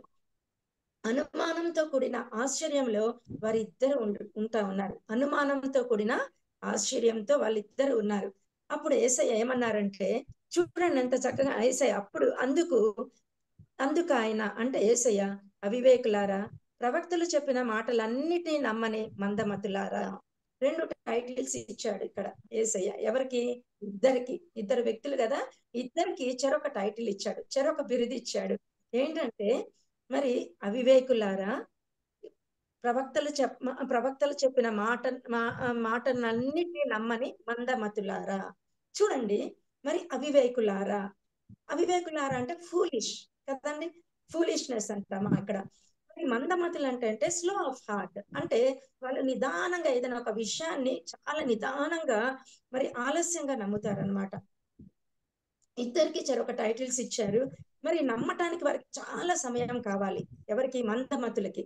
ఇక్కడ క్లాస్ రూమ్ లో కూడా ఏం చేస్తామంటే మరి 3 గ్రూప్స్ గా డివైడ్ చేస్తాం మేము. Above average, average, below average కదా. ఇక్కడ అబోవ్ యావరేజ్ వాళ్ళకి ఏంటంటే ఒక్కసారి చెప్పగానే వాళ్ళు అర్థం చేసుకుంటారు. యావరేజ్ వాళ్ళకి ఏంటంటే 2 times చెప్తే వాళ్ళు అర్థం చేసుకుంటారు. అబోవ్ యావరేజ్, బిలో యావరేజ్ మధ్యలో ఉంటారు యావరేజ్ వాళ్ళు. బిలో యావరేజ్ వాళ్ళకి ఏంటంటే మందమతులకి ఏంటంటే 1కి 4 సార్లు చెప్పాలి. వాళ్ళకి చాలా నిదానంగా వాళ్ళు అర్థం చేసుకుంటారు. కాబట్టి ఇక్కడ కూడా దేవుడు ఏమంటున్నాడు, మరి ప్రవక్తలు చెప్పిన మాటలన్నిటినీ నమ్మని మందమతులారా అంటున్నాడు ప్రభు. ఇక్కడ మందమతులారా అంటే చాలా సార్లు మన జీవితంలో కూడా మన కళ్ళు ఎలా అంటామా, మనము కన్నులు మూయబడతా ఉంటాయి. ఎందుకు వాళ్ళు అర్థం చేసుకోలేకుండా ఉన్నారంటే వాళ్ళ కళ్ళు మూయబడ్డాయి కదా. ఎందుకు దేవుని యొక్క మహిమను మరి గుర్తుపట్టలేని స్థితిలో ఉన్నాం. మరి ఆనాడు వాళ్ళు గుర్తుపట్టలేదు, మనం కూడా ఒక్కొక్కసారి మన కన్నులు మూయబడినప్పుడు ఒక్కొక్కసారి మనం కూడా పెట్టుకోలేనటువంటి స్థితిలో ఉంటాం కదా. దేవుని యొక్క ఔన్నత్యాన్ని మనము అంగీకరించలేని పరిస్థితిలో ఉంటాం. యేసుక్రీస్తు యొక్క మహత్యాన్ని ఎందుకు గుర్తుపట్టలేని స్థితిలో ఉన్నాం కదా. ఎందుకంటే మన ఆత్మీయ నేత్రాలు మూయబడ్డాయి కాబట్టి. మనం కూడా ఒక్కొక్కసారి నమ్మం కొన్నిసార్లు కదా. మరి దేవుడు చేస్తాడా, లేకపోతే ఇది నిజమా? చాలా సార్లు మనకు అనుమానాలు అనేటువంటివి పరంపరలుగా ఒకదాని తర్వాత ఒకటి వస్తా ఉంటాయి. కాబట్టి ఇక్కడ మరి ఎందుకంటే మన ఆత్మీయ నేత్రాలు మూయబడ్డాయి కదా, అవివేకం ద్వారా మందమతిగా ఉండటం ద్వారా ఒక్కొక్కసారి మన ఆత్మీయ నేత్రాలు కూడా మరి మూయబడతా ఉంటాయి. దేవుని యొక్క గొప్పతనాన్ని గుర్తించలేనటువంటి పరిస్థితిలో ఉన్నాం. ఆ ఇద్దరు వ్యక్తులు గుర్తించలేనట్లుగా మనం కూడా ఒక్కొక్కసారి మరి ఆత్మీయ నేత్రాలు మూయబడినప్పుడు ఒక్కోసారి మనం కూడా గుర్తించలేనటువంటి పరిస్థితిలో ఉంటాం. మరి మనం వాక్యాలను ఏదో విధంగా వింటానే ఉంటాం కదా చాలా సార్లు. మన బుద్ధిహీనత ద్వారా దేవుని యొక్క ఔన్నత్యాన్ని తెలుసుకునే విషయంలో మనం ఏదో ఒకటి అడ్డగిస్తూనే ఉంటది కదా. మనం మందిరానికి వెళ్తున్నాం, వస్తున్నాం కదా, మరి పాటలు పాడుతున్నాం, మరి వాక్యాన్ని చదువుతున్నాం, వింటున్నాం, అక్కడి వరకు మనం ఆత్మీయ పరిస్థితి బాగానే ఉంది కదా. కానీ మరి మందిరం నుండి బయటికి రాగానే ఎలా ఉంది? చాలా బుద్ధిహీనమైనటువంటి పనులు, ఆలోచనలు వలన ఏమవుతున్నామంటే మన ఆత్మీయ స్థితి దిగజారిపోయినటువంటి పరిస్థితిలో ఉంటది. ఎన్నోసార్లు మనం తొట్టుపడతా ఉంటాం, ఎన్నోసార్లు తప్పటడుగులు వేస్తా ఉంటాం, ఎన్నోసార్లు దిగజారిపోతా ఉంటాం కదా.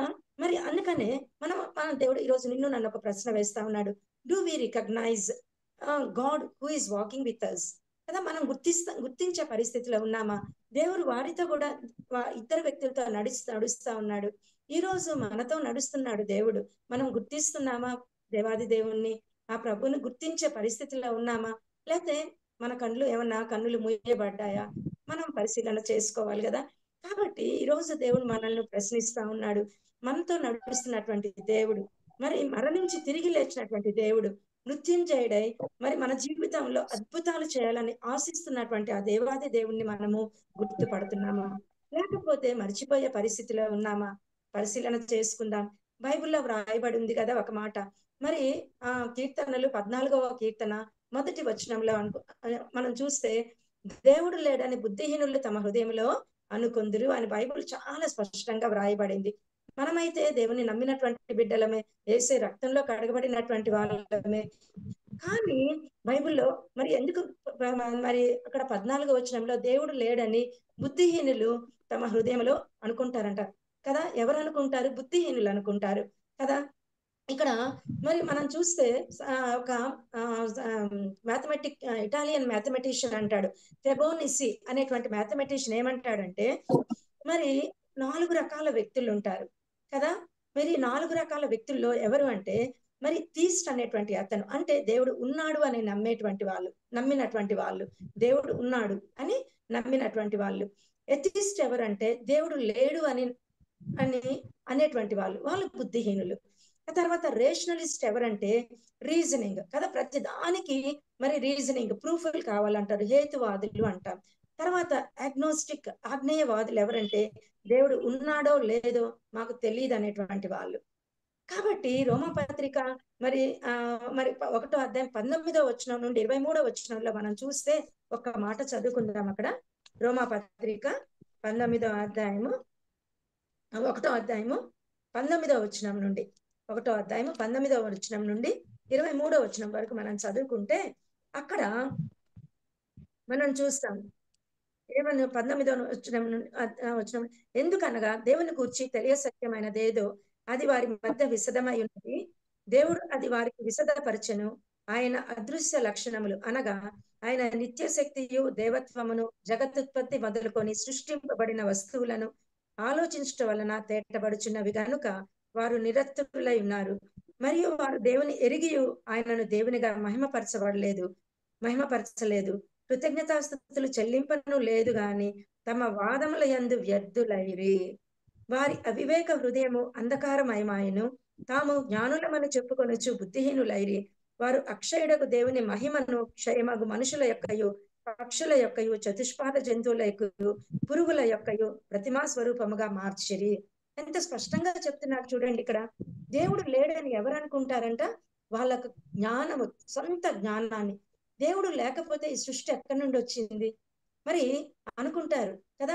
అంత మరి దేవుడు లేడని బుద్ధిహీనులు అనుకుంటా ఉంటారు. కొంతమంది దేవుడు ఉన్నాడు అంటారు, బుద్ధిహీనులు లేదంటారు. కొంతమంది రేషనలిస్ట్ ఏమో మరి హేతువాదులు ప్రతిదానికి ఉంటే చూపించమంటారు. ఆ తర్వాత మరి అగ్నోస్టిక్స్ ఆగ్నేయవాదులు ఏమంటారంటే ఉన్నాడో లేదో మాకు తెలియదు కదండి. ఇక్కడ మరి అందుకనే మ్యాథమెటిషియన్ ఇటాలియన్ మ్యాథమెటిషియన్ ఏమంటాడంటే, ఫెబోనిసి అనేటువంటి అతను ఏమంటాడంటే, ఒక ఫ్లవర్ ని తీసుకోండి, ఒక రోజ్ ఫ్లవర్ ని తీసుకోండి, ఎంత ఎంత సీక్వెన్స్ లో ఆ ఫ్లవర్ పెటల్స్ అన్ని కూడా రేషియో ప్రకారము చాలా చక్కగా అమర్చబడి ఉంటాయి కదా. మన ఫింగర్స్ తీసుకోండి, ఈవెన్ ఫింగర్స్ తీసుకుంటే ఎంత చక్కగా ఆ గ్యాప్ కూడా చూస్తే 5 కదండి. ఈ యొక్క పామ్ ని లో ఉన్నటువంటి 5 ఫింగర్స్ మనం చూస్తే గ్యాప్ లో కూడా మనం చూసినట్లయితే ఎంతో సీక్వెన్స్ లో ఉంటది కదా. మరి ఎందుకు ఇదంతా సృష్టి ఎక్కడి నుండి వచ్చింది? దేవుడు లేడని ఎలా చెప్తారు? బుద్ధిహీనులు ఏ విధంగా చెప్తారు కదా. కాబట్టి ఒక టైగర్ ని చూసుకుంటే మచ్చలన్నీ ఒకేలాగా ఉంటాయి, కానీ టైగర్ లో కూడా ఆ యొక్క మరి వాటికి డిఫరెన్సెస్ అనేటువంటివి తెలుస్తాయి. అలాగే మన ఐరిస్ కదండి, ఇప్పుడు మనం బయోమెట్రిక్ వచ్చింది, తంబు వేయాలి టీచర్స్ గా, మేము తంబు వేయాలి, బయోమెట్రిక్ వచ్చింది. మరి ఆ తంబు యొక్క ఇంప్రెషన్స్ లో నీకుండే ఇంప్రెషన్ నాకుండేది నీకుండదు. ఐరిస్ కూడా కదా, కళ్ళలో ఉన్న ఐరిస్, మరి అది కూడా డిఫరెంట్ గా ఉంటాయి. నీకు వేరుగా ఉంటాయి, నాకు వేరుగా ఉంటాయి, ఇంకొకళ్ళకి వేరుగా ఉంటాయి. మరి ఈ సృష్టి అంతా కూడా ఎక్కడి నుండి వచ్చింది? దేవుడే కదా కలుగు చేసింది. అందుకనే 139వ కీర్తన 14, 13 నుంచి 15 వచనాలు చూస్తే భక్తుడు అంటాడు, మరి నువ్వు నన్ను కలుగు చేసిన విధము చూడగా భయమును ఆశ్చర్యమును నాకు పుట్టించినవి, తల్లి గర్భంలో రూపింపబడక మునిపే నువ్వు నన్ను ఎరిగితివి అంటాడు భక్తుడు అక్కడ కదా. మరి దేవుని యొక్క సృష్టి మనం చూస్తే దేవుడు లేడు అని ఎట్లా చెప్తారు? బుద్ధిహీనులు తమ హృదయములు అనుకుంటారంట కదా. కాబట్టి నేచర్ దేవుడు ఉన్నాడని ప్రూఫ్ ఉంది మనకి. ఈ సృష్టి యావత్తు ఆయన కలుగు చేసింది, ఆయన నోటి మాట ద్వారా ఆయన సృష్టిని కలుగు చేశాడు. కాబట్టి ఈజ్ గాడ్ ఫర్ ఇటర్నిటీ. ఆయన మరి నిత్యం ఆది అంతమున ఉన్నవాడు, ఆయన ఉన్నవాడు అనువాడైనటువంటి దేవుడుగా ఉన్నాడు. కాబట్టి మనకి ఈ లోకంలో సిద్ధపాటు అనేటువంటిది అవసరం. చనిపోతే మనం ఎక్కడికి వెళ్తాం కదమ్మా, చనిపోతే మనం ఎక్కడికి వెళ్తాం? లైఫ్ ఆఫ్టర్ డెత్, దాని కొరకే మనం సిద్ధపడుతున్నాం ఈ లోకంలో. కాబట్టి దేవుడు లేడని బుద్ధిహీనులు అనుకుంటా ఉంటారు. అనుకున్నప్పుడు మనం ఏం చేస్తామంటే వాళ్ళు అనుకున్న విధంగా, కాబట్టి మనము నమ్మం. మనం ఎందుకంటే ఏసే రక్తంలో మనం కడగబడ్డాము, మనము దేవుని బిడ్డలము.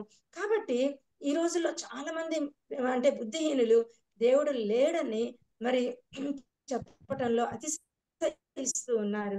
కాబట్టి మనం అదే విషయాన్ని లోకం ప్రకటిస్తున్నారు కూడా వాళ్ళు. మరి కొంతమంది దేవుడు ఉన్నాడని తెలిసి కూడా పాపంలో బ్రతికేస్తా ఉన్నారు. కానీ ఇక్కడ మన వాక్యంలో చూసుకున్నటువంటి రీతిగా మరి దేవుడు ఖచ్చితంగా ఉన్నాడు, ఆయన ఉన్నాడు. మరి అనేక for God so loved the world కదా, ఉన్నాడు కాబట్టి ఆయన మనం పాపంలో పడిపోకుండా ఏం చేశాడు? ఆయన అద్వితీయ కుమారునిగా మరి దేవుడు లోకమును ఎంతో ప్రేమించి తన అద్వితీయ కుమారునిగా పుట్టిన వాని యందు విశ్వాసముంచు ప్రతి వాడును నశింపక నిత్యజీవం పొందినట్లు ఆయనను మనకు అనుగ్రహించాడు కదండి. కాబట్టి దేవుడు ఉన్న పాప క్రియలు తలంపులతో కొంతమంది బ్రతికేస్తా ఉన్నారు, జీవిస్తా ఉన్నారు. వీరు కూడా బుద్ధిహీనులే. దేవుడు ఉన్నాడు అని తెలిసి కూడా పాపపు క్రియలు చేస్తూ వాళ్ళు బుద్ధిహీనతలో ఉండే వాళ్ళు కూడా బుద్ధిహీనులే కదా. వాళ్ళు అనాలోచితంగా అజ్ఞానంగా వాళ్ళు జీవిస్తా ఉన్నారు, వాళ్ళు కూడా బుద్ధిహీనులే. కాబట్టి మూయబడ్డ కన్నులు తెరిచేవాడుగా దేవుడు మనకి ఉన్నాడు. లూకాసు వార్త 24వ అధ్యాయం 29 నుంచి మనం చూస్తే, మరి ఇక్కడ మనం చూస్తా ఉంటే, అంతలో తాము వెళ్ళుచున్న గ్రామము దగ్గరకు వచ్చినప్పుడు ఆయన ఇంకా కొంత దూరము వెళ్ళునట్లు అగపడగా వారు సాయంకాలం కావచ్చినది, ప్రొద్దుగుంకినది, మాతో కూడా ఉండమని చెప్పి ఆయనను బలవంతము చేసిరు గనుక ఆయన వారితో కూడా ఉండుటకు లోపలికి వెళ్ళాను. ఆయన వారితో కూడా భోజనం కూర్చున్నప్పుడు ఒక రొట్టెను పట్టుకొని స్తోత్రము చేసి దాన్ని విరిచి వారికి పంచిపెట్టగా వారి కన్నులు తెరవబడి ఆయనను గుర్తుపట్టిరి. ఎవరిని గుర్తుపట్టారంటమ్మా? యేసయ్యను గుర్తుపట్టారు. ఎప్పుడు గుర్తుపట్టారు? మరి భోజనపు బల్లను షేర్ చేసుకున్నప్పుడు గుర్తుపట్టారు. ఒక రొట్టెను పట్టుకొని స్తోత్రం చేసి దాన్ని విరిచి వారికి పంచి పెట్టగా వారి కన్నులు తెరవబడి వారు ఆయనను గుర్తుపట్టిరి. చూడండి, అంటే ఇక్కడ ప్రయాణం అయ్యారు, ఇక్కడ యేసయ్యను గుర్తించారు. మరలా వారు ఎమ్మాయి గ్రామం నుండి యెరూషలేము తిరుగు ప్రయాణం అయ్యారు. ఎప్పుడైతే గుర్తుపట్టారో చూడండి, అప్పుడు వారు ఆయన త్రోవలో మనతో మాట్లాడుచున్న లేఖనములను మనకు బోధపరిచినప్పుడు మన హృదయము మనలో మండలేదా? చూడండి, వాళ్ళ హృదయాలు దేవుడు మాట్లాడుతుంటే, మరి యేసయ్య మాట్లాడుతూ ఉంటే వాళ్ళ హృదయాలు ఏమైపోయాయి అంట? మండిని అంట. వాళ్ళు మాట్లాడుకుంటా ఉన్నారు. వారు లేచి యెరూషలేమునకు తిరిగి వెళ్ళగా, వాళ్ళేమో యెరూషలేము నుండి ఎమ్మాయి గ్రామానికి వెళ్తా ఉన్నారు. దారిలో యేసయ్య కనిపించే వారితో కూడా నడిచినప్పుడు మాటల సందర్భంలో దేని గురించి మాట్లాడుతున్నారన్నప్పుడు వాళ్ళు చక్కగా వివరించినప్పుడు సాయంకాలం అయిపోయింది, మాతో ఉండమని యేసయ్యని అడిగినప్పుడు యేసయ్య వాళ్ళతో కూడా ఉన్నప్పుడు మరి బస చేశాడు. అక్కడ వారికి భోజనానికి కూర్చున్నప్పుడు రొట్టెను విరిచి మరి వారికి ఇస్తున్నప్పుడు వారు యేసయ్యని గుర్తుపట్టారు. చూడండి, మరి నడుస్తూ మనం కూడా దేవునికి వ్యతిరేకంగా నడుస్తూ ఎమ్మై మార్గంలో వెళ్ళిపోతూ దేవుడు లేని ప్రాంతానికి వెళ్తూ ఉంటాం చాలా సార్లు. మరి మన జీవితంలో కూడా దుఃఖము, అవివేకము, మరి మందమతులుగా ఉండే అనుభవాన్ని కలిగి ఉంటాం చాలా సార్లు కూడా. అవివేకంగా మనం ఆలోచిస్తూ ఉంటాం. మరి దేవుడు లేని స్థలానికి వెళ్తా ఉన్నారు వాళ్ళు. ఎమ్మై గ్రామానికి వెళ్తున్నారు. యెరూషలేములో దేవుని సన్నిధి ఉంది. దేవుని సన్నిధిని విడిచిపెట్టి మరి దేవుడు లేని స్థలానికి ఎమ్మై గ్రామానికి వెళ్తున్నప్పుడు మరి యేసయ్య ఏం చేశాడు? మరి వాళ్ళతో కూడా నడిచాడు. ఎందుకంటే వాళ్ళని తిరిగి యెరూషలేమునకు మరి బ్యాక్ కి తీసుకురావటానికి యేసయ్య యొక్క ఆలోచన ఎంత కరుణామయుడో చూడండి. వాళ్ళు దేవుడు లేని స్థలానికి వెళ్ళకూడదు అనేటువంటి ఆలోచనతోటి మరి యేసయ్య వాళ్ళతో కూడా ఏం చేస్తా ఉన్నాడు? నడిచి వాళ్ళ కన్నులు తెరిచేలాగా చూసి బల్లను షేర్ చేయటం షేర్ చేసినప్పుడు వారి కన్నులు తెరవబడినాయి. ప్రభువును గుర్తుపెట్టారు. దేవుడు వారి పట్ల ఎంత ప్రణాళిక కలిగి ఉన్నాడో చూడండి. ఎంత ఔన్నత్యమైనటువంటి లక్ష్యాలు మరి కలిగి ఉన్నారో. మరి ఇక్కడ వారి హృదయాలు మండినవంట. ఎంత ఔన్నత్యమైనటువంటి లక్ష్యాలు కలిగి ఉన్నాడో దేవుడు చూడండి. అంటే మూసుకుపోయినప్పుడు వారి కన్నులు, ఆత్మీయ నేత్రాలు మూసుకుపోయినప్పుడు దేవునిని ఆరాధించలేకుండా ఉన్నారు కదా. మనం కూడా అంతేగమ్మా. మనం మన కన్నులు మూయబడినప్పుడు దేవునికి దేవుని ఆరాధించలేము, ప్రార్థన కూడా చేయటం చేత కాదు మనకి కదా. కాబట్టి స్తుతించలేము దేవుని యొక్క ఔన్నత్యాన్ని, గొప్పతనాన్ని గుర్తించలేకపోతా ఉన్నాం. పరిశుద్ధ గ్రంథంలో ఒక వచనాన్ని చదివి వినిపిస్తా. యెషయా గ్రంథం చూడండి. యెషయా గ్రంథం పెద్ద ప్రవక్త అయినటువంటి యెషయా భక్తుడు ఉన్నాడు కదా. ఈ ప్రవక్త వాస్తవానికి రాజకుటుంబానికి చెందినవాడు. He belongs to royal family. మరి అతనికి ఏమీ లోటు లేదు. అన్ని ఉన్నాయి, పరిస్థితులు అన్ని అనుకూలంగానే ఉన్నాయి. ఏది చేయాలంటే అది చేయొచ్చు. కానీ అనే ఆలోచనతో పెద్ద ప్రవక్త ఉండొచ్చు యెషయా ప్రవక్త. కానీ ఒకానొక రోజు ప్రభు దర్శనాన్ని అతడు చూశాడు. చూడండి, యెషయా గ్రంథం 6వ అధ్యాయము. యెషయా గ్రంథం 6వ అధ్యాయము. మరి ఇక్కడ మనం చూస్తే 6వ అధ్యాయం ఒక దర్శనాన్ని చూశాడు. ఏ దర్శనాన్ని చూశాడు భక్తుడు ఇక్కడ? యెషయా గ్రంథం 6వ అధ్యాయము 1 నుంచి మనం చూస్తే మొదటి వచనం నుండి, వారు సైన్యములకు అధిపతి యెహోవా ఇక్కడ రాజైన ఉజ్జియా మృతి నందిన తర్వాత ఒక అత్యున్నతమైన సింహాసనమందు ప్రభు ఆసీనుడై ఉండగా నేను చూచితిని. ఆయన చొక్కా అంచుల దేవాలయంను నిండుకొనెను. ఆయనకు పైగా సెరూపులు నిలిచి ఉండేది. ఒక్కొక్కరికి 6 రెక్కలుండెను. ప్రతివాడు 2 రెక్కలతో తన ముఖమును, 2తో తన కాళ్ళను కప్పుకొనుచు 2తో ఎగురుచుండెను. వారు సైన్యములకు అధిపతి యెహోవా పరిశుద్ధుడు, పరిశుద్ధుడు, పరిశుద్ధుడు అని సర్వలోకము ఆయన మహిమతో నిండి ఉన్నదని గొప్ప స్వరముతో గాన ప్రతిగానములు చేయుచుండిరి. వారి కంఠస్వరం వలన గడప కమ్ములు, పునాదులు కదులుచు మందిరము ధూపము చేత నిండగా నేను నేను అపవిత్రమైన పెదవులు గలవాడను, అపవిత్రమైన పెదవులు గల జనుల మధ్యను నివసించువాడను. నేను నశించి తిని రాజును, సైన్యములకు అధిపతి యెహోవాను నేను కన్నులారా చూచిననుకొంటిని. అప్పుడు ఆ సరూపులలో ఒకడు తాను బలిపీఠం మీద ఉండి కారుతో తీసిన నిప్పును చేత పట్టుకొని నా యొద్దకు ఎగిరి వచ్చి నా నోటికి దాన్ని తగిలించి, ఇది నీ పెదవులకు తగిలేను గనక నీ పాపమునకు ప్రాయశ్చిత్తమాయను, నీ దోషము తొలగిపోయాను అనెను. చూడండి, ఇక్కడ ఒక ప్రభు దర్శనాన్ని యెషయా భక్తుడు చూస్తా ఉన్నాడు కదా. మరి ఇక్కడ God was seated on an exalted throne. అత్యున్నత సింహాసనం మీద మరి ఆసీనుడైనటువంటి ఆ దేవాది దేవుడు ని చూస్తా ఉన్నాడు ఇక్కడ ప్రవక్త. మరి ఆ దేవుణ్ణి గణపరుస్తున్నాడు. అందరూ కూడా పరిశుద్ధుడు, పరిశుద్ధుడు. 24 పెద్దలు, 4 జీవులు, మరి సెరూపులు, కోట్ల దేవదూతలతోటి దేవుడు పరిశుద్ధుడు, హోలీ హోలీ హోలీ అని కనపరుస్తా ఉన్నారు, స్తుతిస్తా ఉన్నారు. ఉన్నప్పుడు మరి ఎప్పుడైతే ఆ దర్శనాన్ని చూశాడో భక్తుడు తన జీవితంలో ఉన్నటువంటి అపరిపక్వతను, ఇమ్మెచ్యూరిటీని, అపవిత్రతను, అంటే అన్హోలీనెస్ మరి గుర్తించి అందుకే ప్రభువును వేడుకుంటున్నాడు. ప్రవ్వా, నేను అపవిత్రమైన పెదవులు కలవాడను, గుర్తించాడు, తను అపవిత్రంగా ఉన్నాడని గుర్తించాడు, అపరిశుద్ధంగా ఉన్నాడని గుర్తించాడు. అయ్యో నేను అపవిత్రమైన పెదవులు కలవాడను అని అంటున్నాడు, ఒప్పుకుంటున్నాడు దేవుని సన్నిధిలో. దేవుని సన్నిధిలో తన నిస్సహాయతను, బలహీనతను దేవుని సన్నిధిలో ఒప్పుకోవటం ప్రారంభించాడమ్మా. ప్రభు దర్శనం చూసినప్పుడు తన దౌర్భాగ్య స్థితిని గుర్తించటం ప్రారంభించాడు. చూడండి, అదే నిజమైనటువంటి గుర్తింపు అంటే కదా. మనం గుర్తిస్తున్నామా? మనక ఒకప్పుడు మనం పాపులుగా ఉన్నాం, ఒకప్పుడు మనం అపరాధాల చేత చచ్చిన స్థితిలో ఉన్నాం. కానీ యేసయ్య తన క్రీస్తులు అన్న మనల్ని జ్ఞాపకం చేసుకొని క్రీస్తులు మనల్ని బ్రతికించాడు. తన కృపా మహదైశ్వర్యము చొప్పున మనల్ని మరి ఆయన ఆ మన స్థానాన్ని ఆయన తీసుకొని మరి ఆయన మనల్ని రక్షించుకున్నాడు, తన స్వరక్తం ఇచ్చి మనల్ని కొనుక్కున్నాడు. అంటే ఇక్కడ యెషయా భక్తుడి ఆ దర్శనాన్ని చూసినప్పుడు ఆహా ఓహో అని మరి ఆయన తను తాను హెచ్చించుకొనలేదు. అమ్మో నేను దర్శనాన్ని చూశాను, నాకంటే అంటే నాకు దేవుడు అవకాశం ఇచ్చాడని గొప్పగా ఫీల్ అవ్వలేదు. ఇక్కడ ప్రభు గొప్పతనాన్ని, ఔన్నత్యాన్ని గుర్తించాడు. భక్తిలో మార్పు వచ్చింది. మనలో కూడా అనేక మంది దేవుని దర్శనాలు చూస్తూ ఉంటారు కదా, మరి గొప్పగా చెప్తుంటారు, దేవుడు నాకు కనిపించాడు అది ఇది అని చెప్తా ఉంటారు. కానీ మనలో మార్పు వచ్చిందా? దేవుని దర్శనం చూసిన వాళ్ళలో మార్పు వచ్చిందా?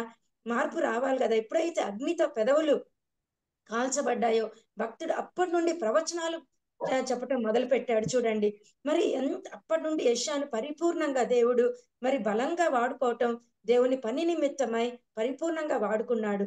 మరి దేవుడు మెస్సియాను గురించిన ప్రవచనాలు మనం చూస్తే యెషయా గ్రంథం 7వ అధ్యాయం 14వ వచనంలో మనం చూస్తే, కన్యక గర్భవతి అయి కుమారుని కనును, ఆయనకు ఇమ్మానుయేలు అని పేరు పెట్టబడును ప్రవచించింది భక్తుడైన యెషయా భక్తి కదా, యెషయా గారు భక్తుడు ప్రవక్త.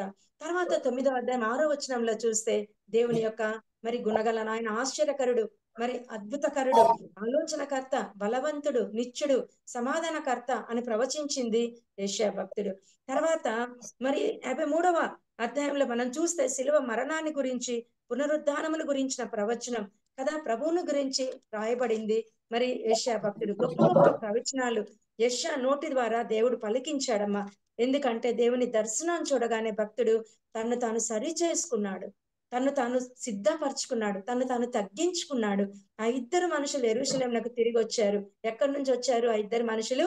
ఎమ్మాయి నుండి మరి యెరూషలేమునకు తిరిగి వచ్చారు. ఎమ్మాయిలో దేవుడు లేడు, దేవుని సన్నిధి లేదు. యెరూషలేములో దేవుని సన్నిధి ఉంది కాబట్టి తిరిగి మరలా యెరూషలేమునకు వచ్చారు.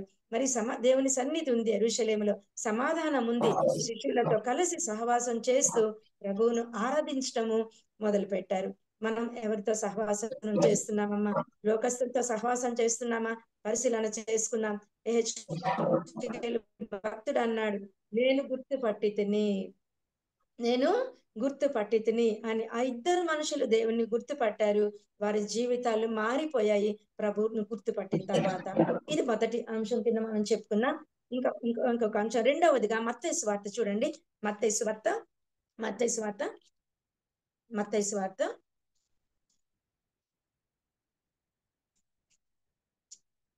14వ అధ్యాయము, మత్తయి సువార్త 14వ అధ్యాయము మనం చూస్తే అక్కడ 34వ వచనం చూడండమ్మా. 34 వారద్దరికి వెళ్లి గెన్నేసరతు దేశమునకు వచ్చిరి.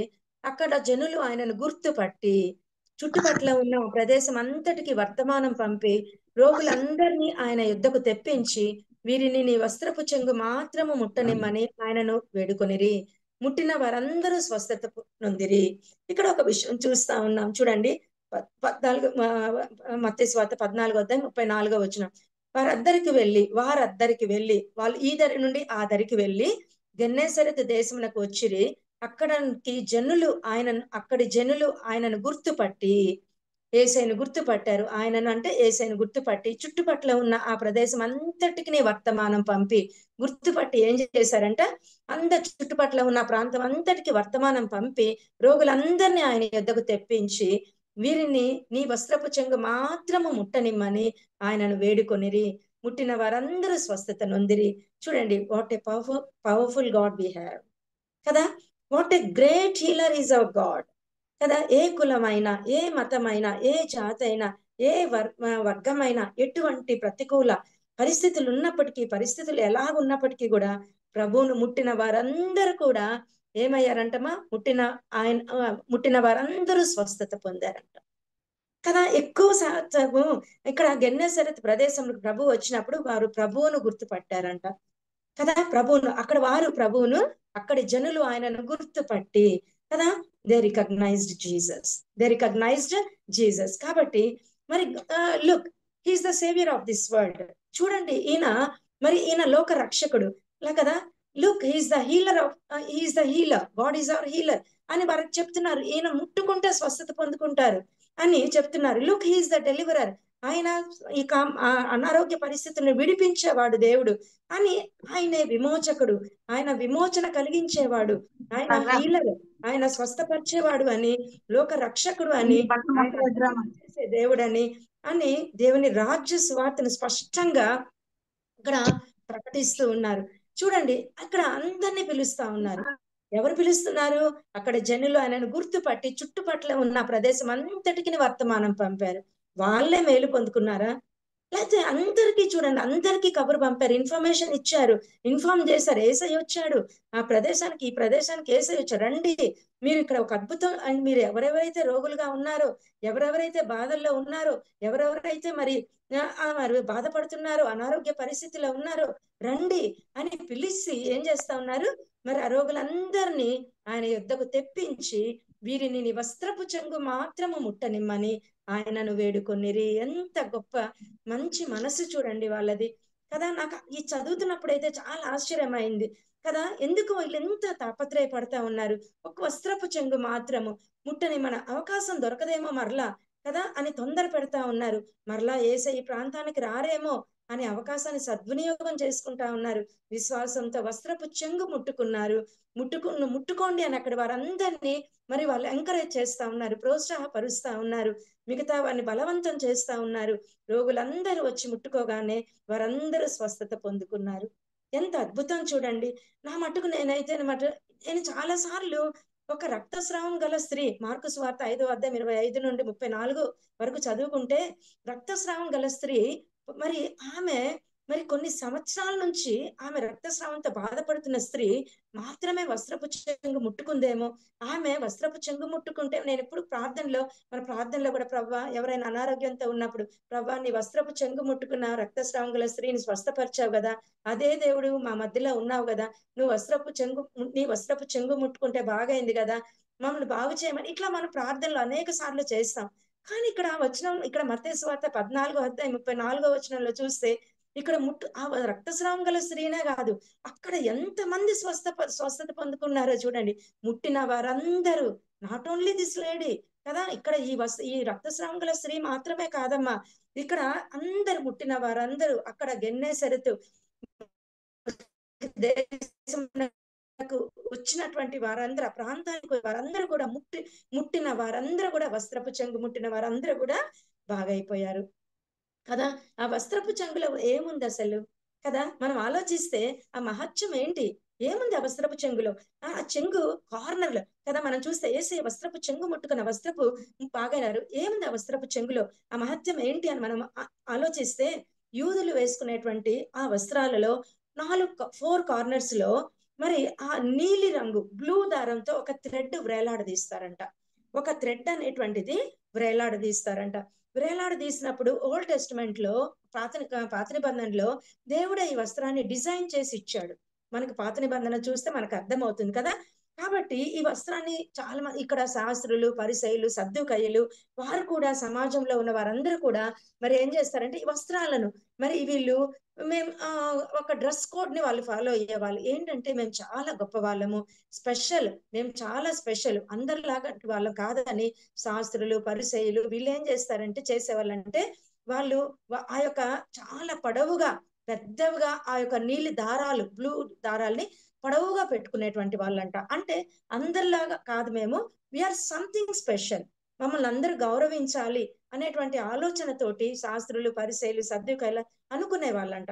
అయితే యేసయ్య యూదుడే కదా, కనుక ఆ నీలిదారము కార్నర్ లో ఉన్న వస్త్రము ధరించినప్పుడు, హెచ్కేల్ గ్రంథంలో ఉంటది 1వ అధ్యాయము మరి 26వ వచనంలో మనం చూస్తే, 1వ అధ్యాయం 26వ వచనంలో మనం చూస్తే, అక్కడ ఆ సింహాసనం కూడా మరి నీలి రంగులో ఉంటదంట.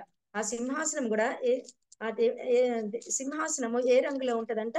నీలి రంగులో ఉంటదంట. చూడండి మరి వాటి ఇక్కడ 16 ఇక్కడ యెహెజ్కేలు గ్రంథం మొదటి అధ్యాయం 26వ వచనంలో మరి వాటి వాటి తలల తలపైన ఉన్న ఆ మండలము పైన నీలి కాంతమయమైన సింహాసనం ఒకటి కనబడెను. ఏ రంగులో ఉంటదంటే సింహాసనము నీలి రంగులో ఉంటది. దేవుని సింహాసనం నీలి రంగులోనే ఉంటుందని వ్రాయబడి. దాని అర్థం ఏంటంటే మన దేవుడు అందరికంటే ఉన్నతమైనటువంటి వాడని అర్థం.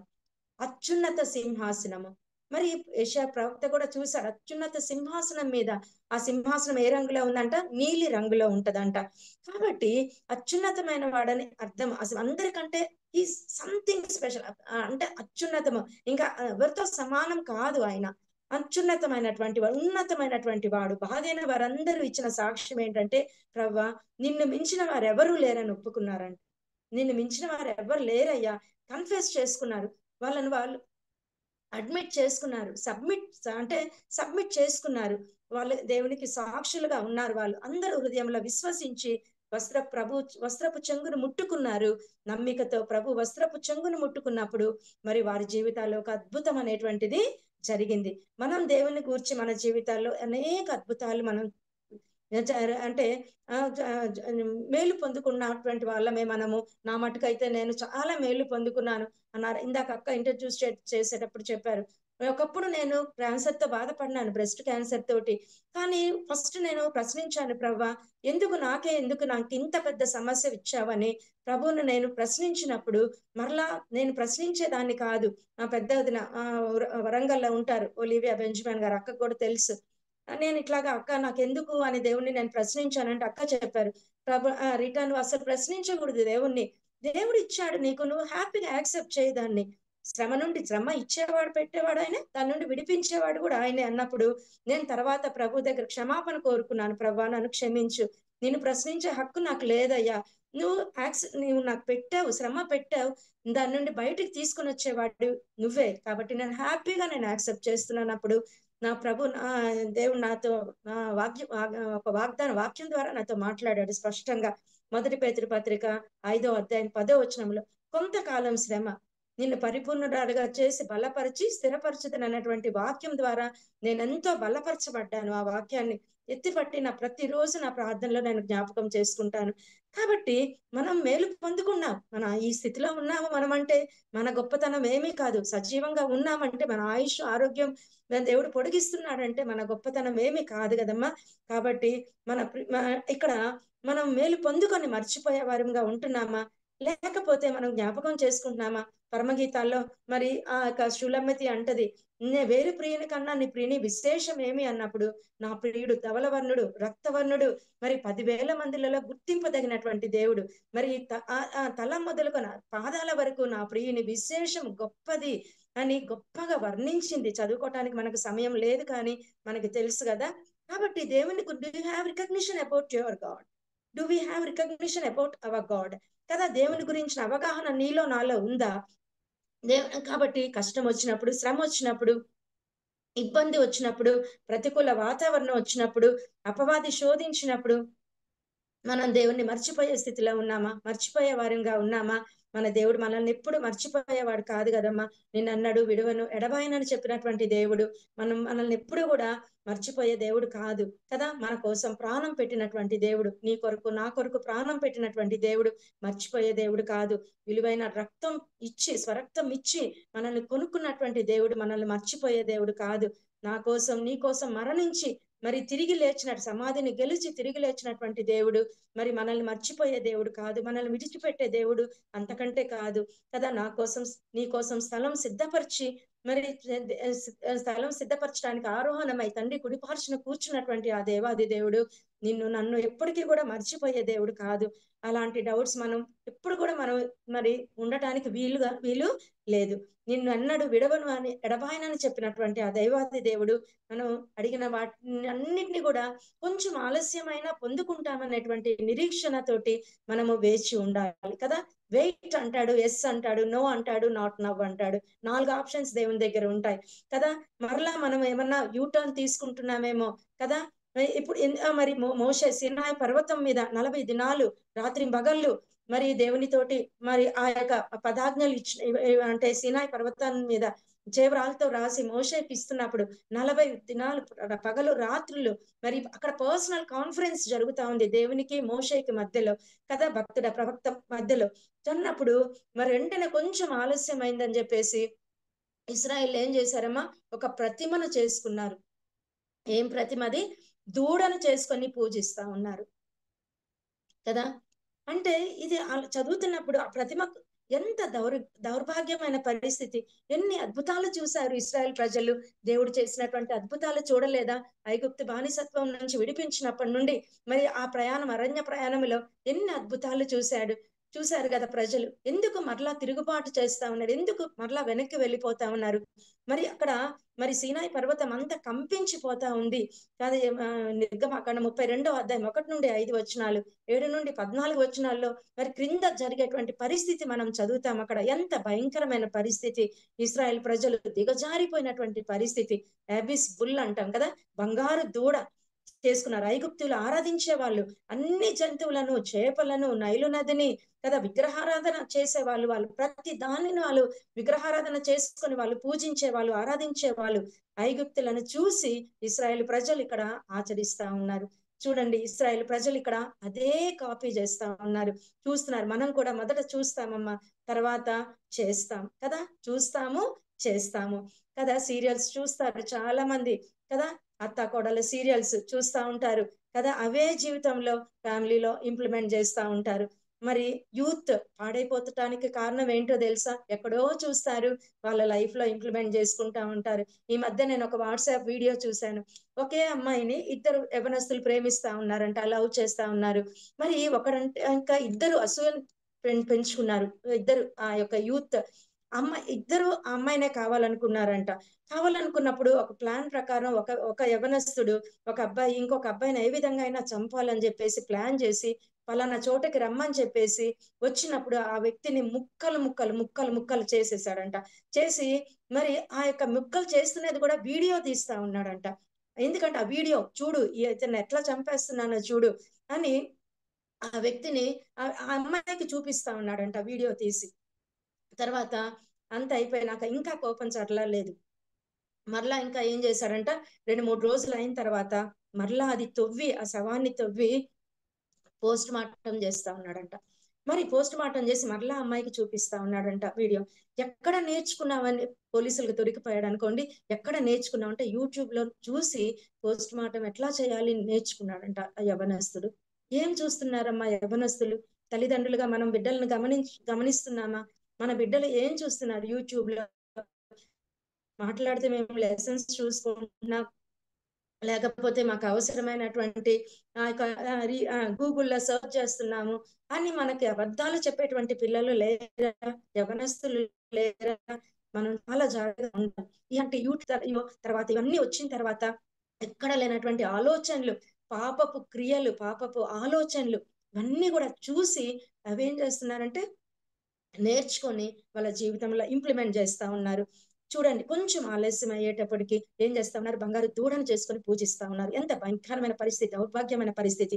హన్న ఆలస్యం అయిందని మరొక చోటకు వెళ్ళిందమ్మా? వెళ్ళలేదు కదా. షిలోహ మందిరానికే వచ్చింది, ప్రార్థించింది, మరి కుమారుణ్ణి కదా మరి పొందుకుంది. ఆత్మను మరి దేవుని సన్నిధిలో కుమ్మరించింది హన్న కదా. కాబట్టి మరి that's the genuinity. The spirit of God is expecting from each one of us. ఇదే దేవుడు మన నుండి ఎక్స్పెక్ట్ చేసేది. ఆలస్యం అయినా పర్వాలేదు, దేవుడు ఇస్తాడు అనేటువంటి దేవుని చిత్తంలో ఉంటే ఇస్తాడు. అది మంచిదైతే మనకి ఇస్తాడు. మనకి దేవుని చిత్తంలో లేకపోతే మనకి ఏది కూడా ఇవ్వటానికి ఇష్టపడు. దేవుడు నీ నుండి నా నుండి కోరుకునేది కూడా అదే. ఆలస్యం అయినా పర్లేదు, దేవుని పాదాలు పట్టుకుందామమ్మ, ఆశీర్వాదాలు పొందుకుందాం. కాబట్టి మత్తయి సువార్త 14 ఇందాక మనం చదువుకున్న విషయాలు అందరినీ పిలిచారు. చూడండి, యేసయ్యను గుర్తుపట్టారు. ఎంత మంచి మనసు కదా వాళ్ళది. God is the healer, great healer కదా. Nothing is impossible to God. కాబట్టి మనం వెయిట్ చేయాల్సిందే. మరి ఆయన నిరీక్షణ ఉంచాలి, నమ్మిక ఉంచాలి, విశ్వాసం ఉంచాలి, నిరీక్షణ ఉంచాలి. ఇది రెండవదిగా. మరి సమయం అయిపోయింది, ఒక 5-10 నిమిషాల్లో ముగిస్తాను. మూడవదిగా అపోస్తుల కార్యం 12వ అధ్యాయం. అపోస్తుల కార్యం 12వ అధ్యాయము. అపోస్తుల కార్యం 12వ అధ్యాయము మనం చూస్తే ఇక్కడ చూడండి 1-19 వచనాలు మనకు చదవటానికి టైం లేదు కదమ్మా. ఇక్కడ హృదయ పేతురు స్వరమును, హృదయ అని చిన్నది పేతురు స్వరముని గుర్తుపట్టింది. చూడండి, హృదయ అని ఒక చిన్నది ఆలకించుటకు వచ్చెను, ఆమె పేతురు స్వరము గుర్తుపట్టి సంతోషం చేత తలుపు తీయక లోపలికి పరిగెత్తుకొని పోయి మరి పేతురు తలుపు దగ్గర నిలిచున్నాడని తెలిపాను. అందుకు వారు, నీవు పిచ్చిదానివనిరి. అయితే తాను చెప్పినదే నిజమని ఆమె దృఢముగా చెప్పినప్పుడు వారు అతని దూత అనిరి. పేతురు ఇంకను తట్టుచున్నందున వారు తలుపు తీసి అతని చూచి విభ్రాంతి నొందిరి. అతడు ఊరకుండమని వారికి చేసైగా చేసి ప్రభు తన చెరసాల నుండి ఎలాగో తీసుకొని వచ్చెనో వారికి వివరించి మరి యాకోబునకు సహోదరులకును ఈ సంగతులు తెలియజేయడని చెప్పి బయలుదేరి వేరొక చోటికి వెళ్ళాను. ఇక్కడ మనం చూస్తే హృదయ అనే చిన్నది ఎవరి స్వరమును గుర్తుపట్టిందంటమా? పేతురు స్వరాన్ని గుర్తుపట్టింది. ఇక్కడ ఏం జరిగింది? మొదటి వచనంలో చూస్తే అది పేతురు, యోహాను 2వ వచనము, యోహాను సహోదరుడైన యాకోబును ఖడ్గంతో చంపించెను, ఇది యూదులకు ఇష్టమైన కార్యమని తెలుసుకొని పేతురును కూడా పట్టుకొనెను. ఆ దినములు పులియని రొట్టెల పండుగ దినములు. అతన్ని పట్టుకొని చెరసాల్లో వేయించి పస్కా పండుగ అయిన పిమ్మట ప్రజల యుద్ధకు అతని తేవలను ఉద్దేశించి అతనికి కావలిండుటకు 4 చతుష్టయములు సైనికులకు అతనికి అప్పగించెను. ఎందుకు ఈ వచనం చదివానంటే 4 చతుష్టయములు అంటే 4 చతుష్టయములు అంటే 16 మంది సెక్యూరిటీని అంట. 4x4 16 మంది సెక్యూరిటీని మరి అక్కడ సైనికులను మధ్యలో పేతురు గారిని పెట్టారు కదా. ఇక్కడ జెడ్ కేటగిరీ, వై కేటగిరీ కదా, చెరసాల దగ్గర కాపలా కాస్తా ఉన్న పిఎం మరి సీఎం లేకపోతే ఇంకా ప్రెసిడెంట్ ఇలాంటి ఇంత హై సెక్యూరిటీ కూడా ఉండరేమో కదా. కదా సంఘం అంతా పేతురు గారి కొరకు ప్రార్థిస్తా ఉంది. సంఘం అంతా ప్రార్థిస్తా ఉంది. జాన్ అక్కడ ఇది అత్యాసక్తి ఏ విధంగా ప్రార్థిస్తుందంటమ్మా పేతురు గురించి. ఇక్కడ అత్యాసక్తి, సంఘం అయితే అత్యాసక్తితో ప్రార్థిస్తా ఉంది. సంఘం అయితే అత్యాసక్తితో ప్రార్థిస్తా ఉంది. చూడండి అక్కడ మరి ఇక్కడ ప్రార్థన జరుగుతుంది, మరి దేవుని కార్యము చెరసాలలో జరుగుతా ఉంది. అత్యాసక్తితో. It's a model church. It's a model church. Really truly it's a model church కదా. జాన్ మార్క్ ఇంట్లో అందరూ కూడుకొని అత్యాసక్తితో ప్రార్థన చేస్తా ఉన్నారు. ఈ లోపు ఏం జరిగిందంటే మరి దేవుడు అద్భుతం చేయటం ప్రారంభించాడు. ఇక్కడ ప్రార్థన జరుగుతుంది, మరి జాన్ మార్క్ ఇంట్లో అక్కడ అద్భుతం, దేవుడు అక్కడ అద్భుతం చేస్తా ఉన్నాడు. దేవుని దూత పేతురు గారిని చెరసాల నుండి బయటకు తీసుకొని వచ్చింది. ఎట్లా తీసుకొని వచ్చిందో మనకి తెలుసు కదా. ఇవన్నీ కూడా మరి మనం చదవటానికి సమయం లేదు కాబట్టి ఇక్కడ చెరసాల నుండి తలుపులు తెరుచుకున్నాయి. చెరసాల తలుపులు తెరుచుకున్నాయి, సంఖ్యలు తెగిపోయాయి. పేతురు ఉన్న గదిలో గొప్ప వెలుగు వచ్చింది. గొప్ప వెలుగు వచ్చింది. బయటకు వచ్చాక పేతురు సరాసరిగా ఎక్కడికి వెళ్ళాడమ్మా? సంఘం ఎక్కడైతే కూడుకుంటుందో అక్కడికి వెళ్ళారు. ప్రార్థన జరిగే చోటు, దేవుని కార్యాలు జరిగే చోటు, ఎక్కడ దేవుని సన్నిధి, దేవుని మహిమ ఉందో పేతురు గారికి బాగా తెలుసు. డైరెక్ట్ గా ఆ ఇంటికే వెళ్ళాడు. అందుకే డైరెక్ట్ గా అక్కడికి చేరుకున్నాడు. లోపల ప్రార్థన జరుగుతుంటే పేతురు గారు తలుపు కొట్టారు కదా. పేతురు గారు ఇందాక మనం చదువుకున్నాం, పేతురు గారు తలుపు కొట్టారు. తలుపు కొట్టగానే ఒక చిన్న అమ్మాయి, హృదయ అనే చిన్న అమ్మాయి పరిగెత్తుకుంటూ వచ్చింది. పేతురు స్వరాన్ని గుర్తుపట్టింది. లోపల చాలా మంది ఉండొచ్చు, సంఘం అంతా కదండి, అంత సంఘం అత్యాసక్తితో ఉంది. గాయపడింది సంఘం అంతా అత్యాసక్తితో ప్రార్థన చేస్తా ఉన్నారు. కాబట్టి ఆయన పేతురు స్వరాన్ని మరి ఎవరు గుర్తుపట్టారు? హృదయాన్ని చిన్నది గుర్తుపట్టింది.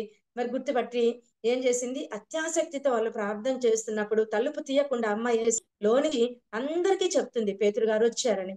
అక్కడ వారు ఈ చిన్నదాని మాటలు అస్సలు నమ్మలేదు ఆ చిన్నదాని మాటలు. అదని అపొస్తలుల 12వ అధ్యాయం 14వ వచనం. చిన్నది పేతురు స్వరం గుర్తుపట్టి సంతోషం చేత తలుపు తీయక లోపలికి పరిగెత్తుకొని పోయి పేతురు తలుపు దగ్గర నిలుచున్నాడని తెలిపాను. అందుకు వారు, నువ్వు పిచ్చిదానివనిరి. అయితే తాను చెప్పినదే నిజమని ఆమె దృఢముగా ఏం చెప్పింది? చెప్పినప్పుడు వారు అతని దూత అనిరి. చూడండి, అంటే అందుకు ఆ చిన్నది తాను చెప్పినదే నిజమని దృఢముగా విశ్వాసముతోటి చెప్పినందుకు వారు పేతురు దూత అన్నారు. కానీ పేతురు ఇంకనూ తలుపు చట్టుచున్న వారు తలుపు తీసి విభ్రాంతి నొందిరి ఆశ్చర్యపోయారు. దేవర్ అస్టానిష్డ్ కదా. మన భక్తి జీవితం కూడా అలాగే ఉంటది. ఒక్కోసారి వాళ్ళు విభ్రాంతి నొందారు, ఆశ్చర్యపోయారు కదా. మన భక్తి జీవితం చాలా సార్లు ఇట్లానే ఉంటది. ఎన్నో అద్భుతాలు చూస్తూ ఉంటాం, కానీ నమ్మలేకుండా ఉంటాం. నమ్మసత్యం కాకుండా ఉంటది ఒక్కొక్కసారి. అలాగే ఉంటది. ఒక విషయం గురించి ప్రార్థన చేస్తాం కదమ్మా, ఒక వ్యక్తి మారాలని సంఘమంతా ప్రార్థన చేస్తారు, లేకపోతే మనం కూడా ప్రార్థన చేస్తాం. ఆ వ్యక్తి వచ్చి మారాడంటే మేము నమ్మనే నమ్మమంటాం కదా. అంటాం నటన, యాక్టింగ్ అంటాం. మళ్ళీ ఇంకో పదం కూడా చేరుస్తాం, యాక్టింగ్. ఎంత అబద్ధాలు చెప్తున్నారండి, డ్రామా అండి అంటాం. దేవుడు ఆ వ్యక్తి జీవితంలో మార్పు తెస్తే మనం నమ్మలేని స్థితిలో ఉంటాం. ప్రార్థన చేస్తే దేవుడు జవాబు ఇవ్వగలడని ఖచ్చితంగా మనం నమ్మాలమ్మా. ఒకసారి అంట ఒక చర్చ్ పక్కన ఒక బీర్ షాప్ ఉండేదంట. మరి ఆ బీర్ షాప్ చాలా న్యూసెన్స్ గా ఉండేదంట. మీకు కూడా తెలుసుంటది ఒక చిన్న ఎగ్జాంపుల్. ఆ యొక్క ప్రార్థన సంఘమంతా ప్రార్థించారంట. ప్రార్థన చేస్తే అనుకోకుండా ఒక పెద్ద వర్షం వచ్చింది. వర్షం వచ్చినప్పుడు లేకపోతే పెద్ద తుఫాన్ వచ్చినప్పుడు ఆ యొక్క బీర్ షాప్ కూలిపోయింది. కూలిపోతే బ్రాందీ షాప్ ఓనర్ వచ్చి మరి చర్చి దగ్గరికి వచ్చి మీరు ప్రార్థన చేయబట్టే మరి ఇట్లాగా నా యొక్క షాప్ కూలిపోయింది అని గొడవ పెట్టుకున్నాడంట. గొడవ పెట్టుకుంటే పాస్టర్ గారు అన్నారంట, అలాగేం లేదండి, మాకు అసలు మీ దాంట్లో ప్రేమేమీ లేదు అని పాస్టర్ గారు అస్సలు ఒప్పుకోలేదంట. మేము అలా చేయలేదండి, మేము అలాంటి వారం కాదండి అని పాస్టర్ గారు అంటా ఉన్నారంట. ఆఖరికి పెద్ద మనిషి ఒక ఆయన ఆ పంచాయతీకి వెళ్ళింది. ఆ పెద్ద మనిషితో ఆ shop owner, brandy shop owner చెప్పాడంట, చూడండి వీళ్ళు ప్రార్థన చేస్తేనే నాకు షాప్ కూలిపోయింది అని చెప్తే అప్పుడు ఆ పెద్ద మనిషి అన్నాడంట, ఈ బ్రాందీ షాప్ ఓనర్ కు ఉన్నటువంటి విశ్వాసం కూడా మీకు లేదు మరి అని బుద్ధి చెప్పాడంట పాస్టర్ గారికి. ఒక అన్యుడు విశ్వాసం ఉంచుతున్నాడు. పాస్టర్ గారు అయినా నువ్వు గాని నీ సంఘం గాని ఎందుకు ఈ విధంగా నువ్వు విశ్వాసం లేని స్థితిలో ఉన్నావని ఆ పాస్టర్ గారిని తోటి ఆ పెద్ద మనిషి అన్నాడంట. ఒక్కొక్కసారి మనకు కూడా ఇలాగే జరుగుతూ ఉంటది. మనం ప్రార్థన చేస్తాం, అవుతుందా లేదా, జరుగుతుందా లేదా, ఎన్నో డౌట్స్ ని మనం మన మైండ్ లో ఫిక్స్ చేసేసుకుంటాం కదా. అలాగా మనం ఉండకూడదు.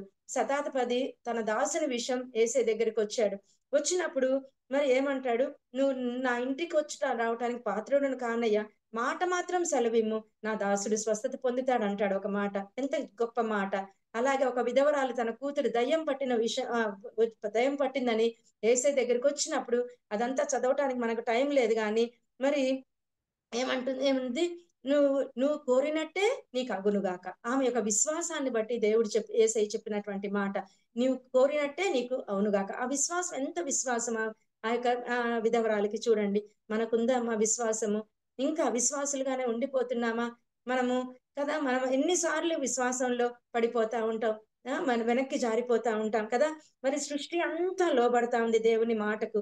రోగాలు బాగవుతున్నాయి, మరి ఆ స్వస్థతలు జరుగుతున్నాయి, అద్భుతాలు జరుగుతా ఉన్నాయి కదా. కాబట్టి విశ్వాసంతో ప్రార్థన చేస్తే మనకు జవాబు మరి దేవుడు ఇస్తాడనేటువంటి ఆ బలమైనటువంటి విశ్వాసం మనకుందా? నమ్ముతున్నామా? హృదయ అనే చిన్నది పేతురు స్వరాన్ని విన్నది. ఎలా విన్నది? ఇంతకు ముందు మరి వినుంటదేమో ఆ స్వరము, ఇది పేతురు గారి స్వరమే అని వినుంటది కదా. ఇంతకు ముందు వినకపోతే ఎట్లా గుర్తుపడుతుంది? అమ్మాయి, చిన్న అమ్మాయి గుర్తుపట్టింది. మనలో ఎంతమంది పరిశుద్ధాత్మని స్వరాన్ని మనం గుర్తుపడుతున్నాం చూడండి. వాక్య స్వరాన్ని విని గుర్తుపట్టేవారు ఎంతమంది ఉన్నారు చూడండి. పరిశుద్ధాత్మని స్వరాన్ని గుర్తుపడుతున్నామా? మన వాళ్ళు ఫోన్ చేసినప్పుడు, మన పేరెంట్స్ కానీ లేకపోతే మన అక్క చెల్లెలు కానీ మనకి బాగా ఫోన్ చేసేటువంటి వాళ్ళు ఎక్కువ సార్లు ఫోన్ చేస్తున్నప్పుడు వెంటనే నేను పలానా అని చెప్పకుండానే చెప్పక్క, లేకపోతే చెప్పన్నా, లేకపోతే చెప్పు ఆంటీ అని వెంటనే అంటాం. ఎందుకంటాం చెప్పండి? మనం ఆ స్వరాన్ని వెంటనే గుర్తుపడతాం. ఎందుకంటే పదే పదే మనకి వాళ్ళకి ఏం చేస్తాం, ఆ యొక్క కనెక్షన్ అనేటువంటిది ఉంటది. ఆ వాయిస్ ని రికగ్నైజ్ చేస్తాం. అలాగే మనం కూడా ఏం చేస్తామమ్మా, గుర్తుపడుతున్నామా లేదా స్వరాన్ని కదా. కాబట్టి ఎక్కువ సార్లు వాళ్ళతో మాట్లాడతాం కాబట్టి అలాగే మనం గుర్తుపడతాం. అలాగే ప్రభుత్వం మనం ఎక్కువ సార్లు మాట్లాడితే ప్రభు స్వరాన్ని మనం గుర్తుపట్టలేమా కదా. గుర్తుపట్టాలి కదా. ప్రభు స్వరాన్ని గుర్తుపడతాం, దేవుని స్వరాన్ని పడతాం. మరి దేవుని స్వరం ఏదో సాతాను స్వరం ఏదో మనము వెంటనే మనకు తెలిసిపోతా ఉంటది.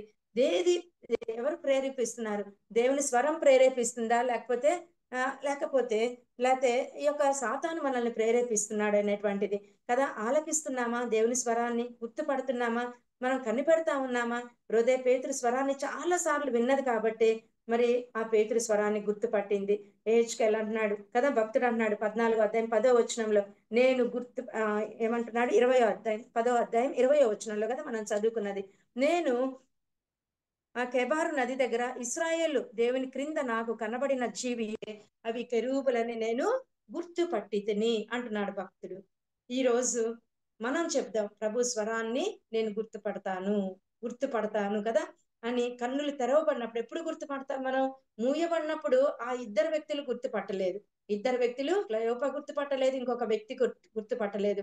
మరి ఎప్పుడైతే మరి ఎప్పుడు గుర్తుపట్టాడు? బల్లను షేర్ చేసుకుని రొట్టె విరిచి వారికి ఇచ్చినప్పుడు వారి కన్నులు తెరవబడ్డాయి. మరి యేసయ్య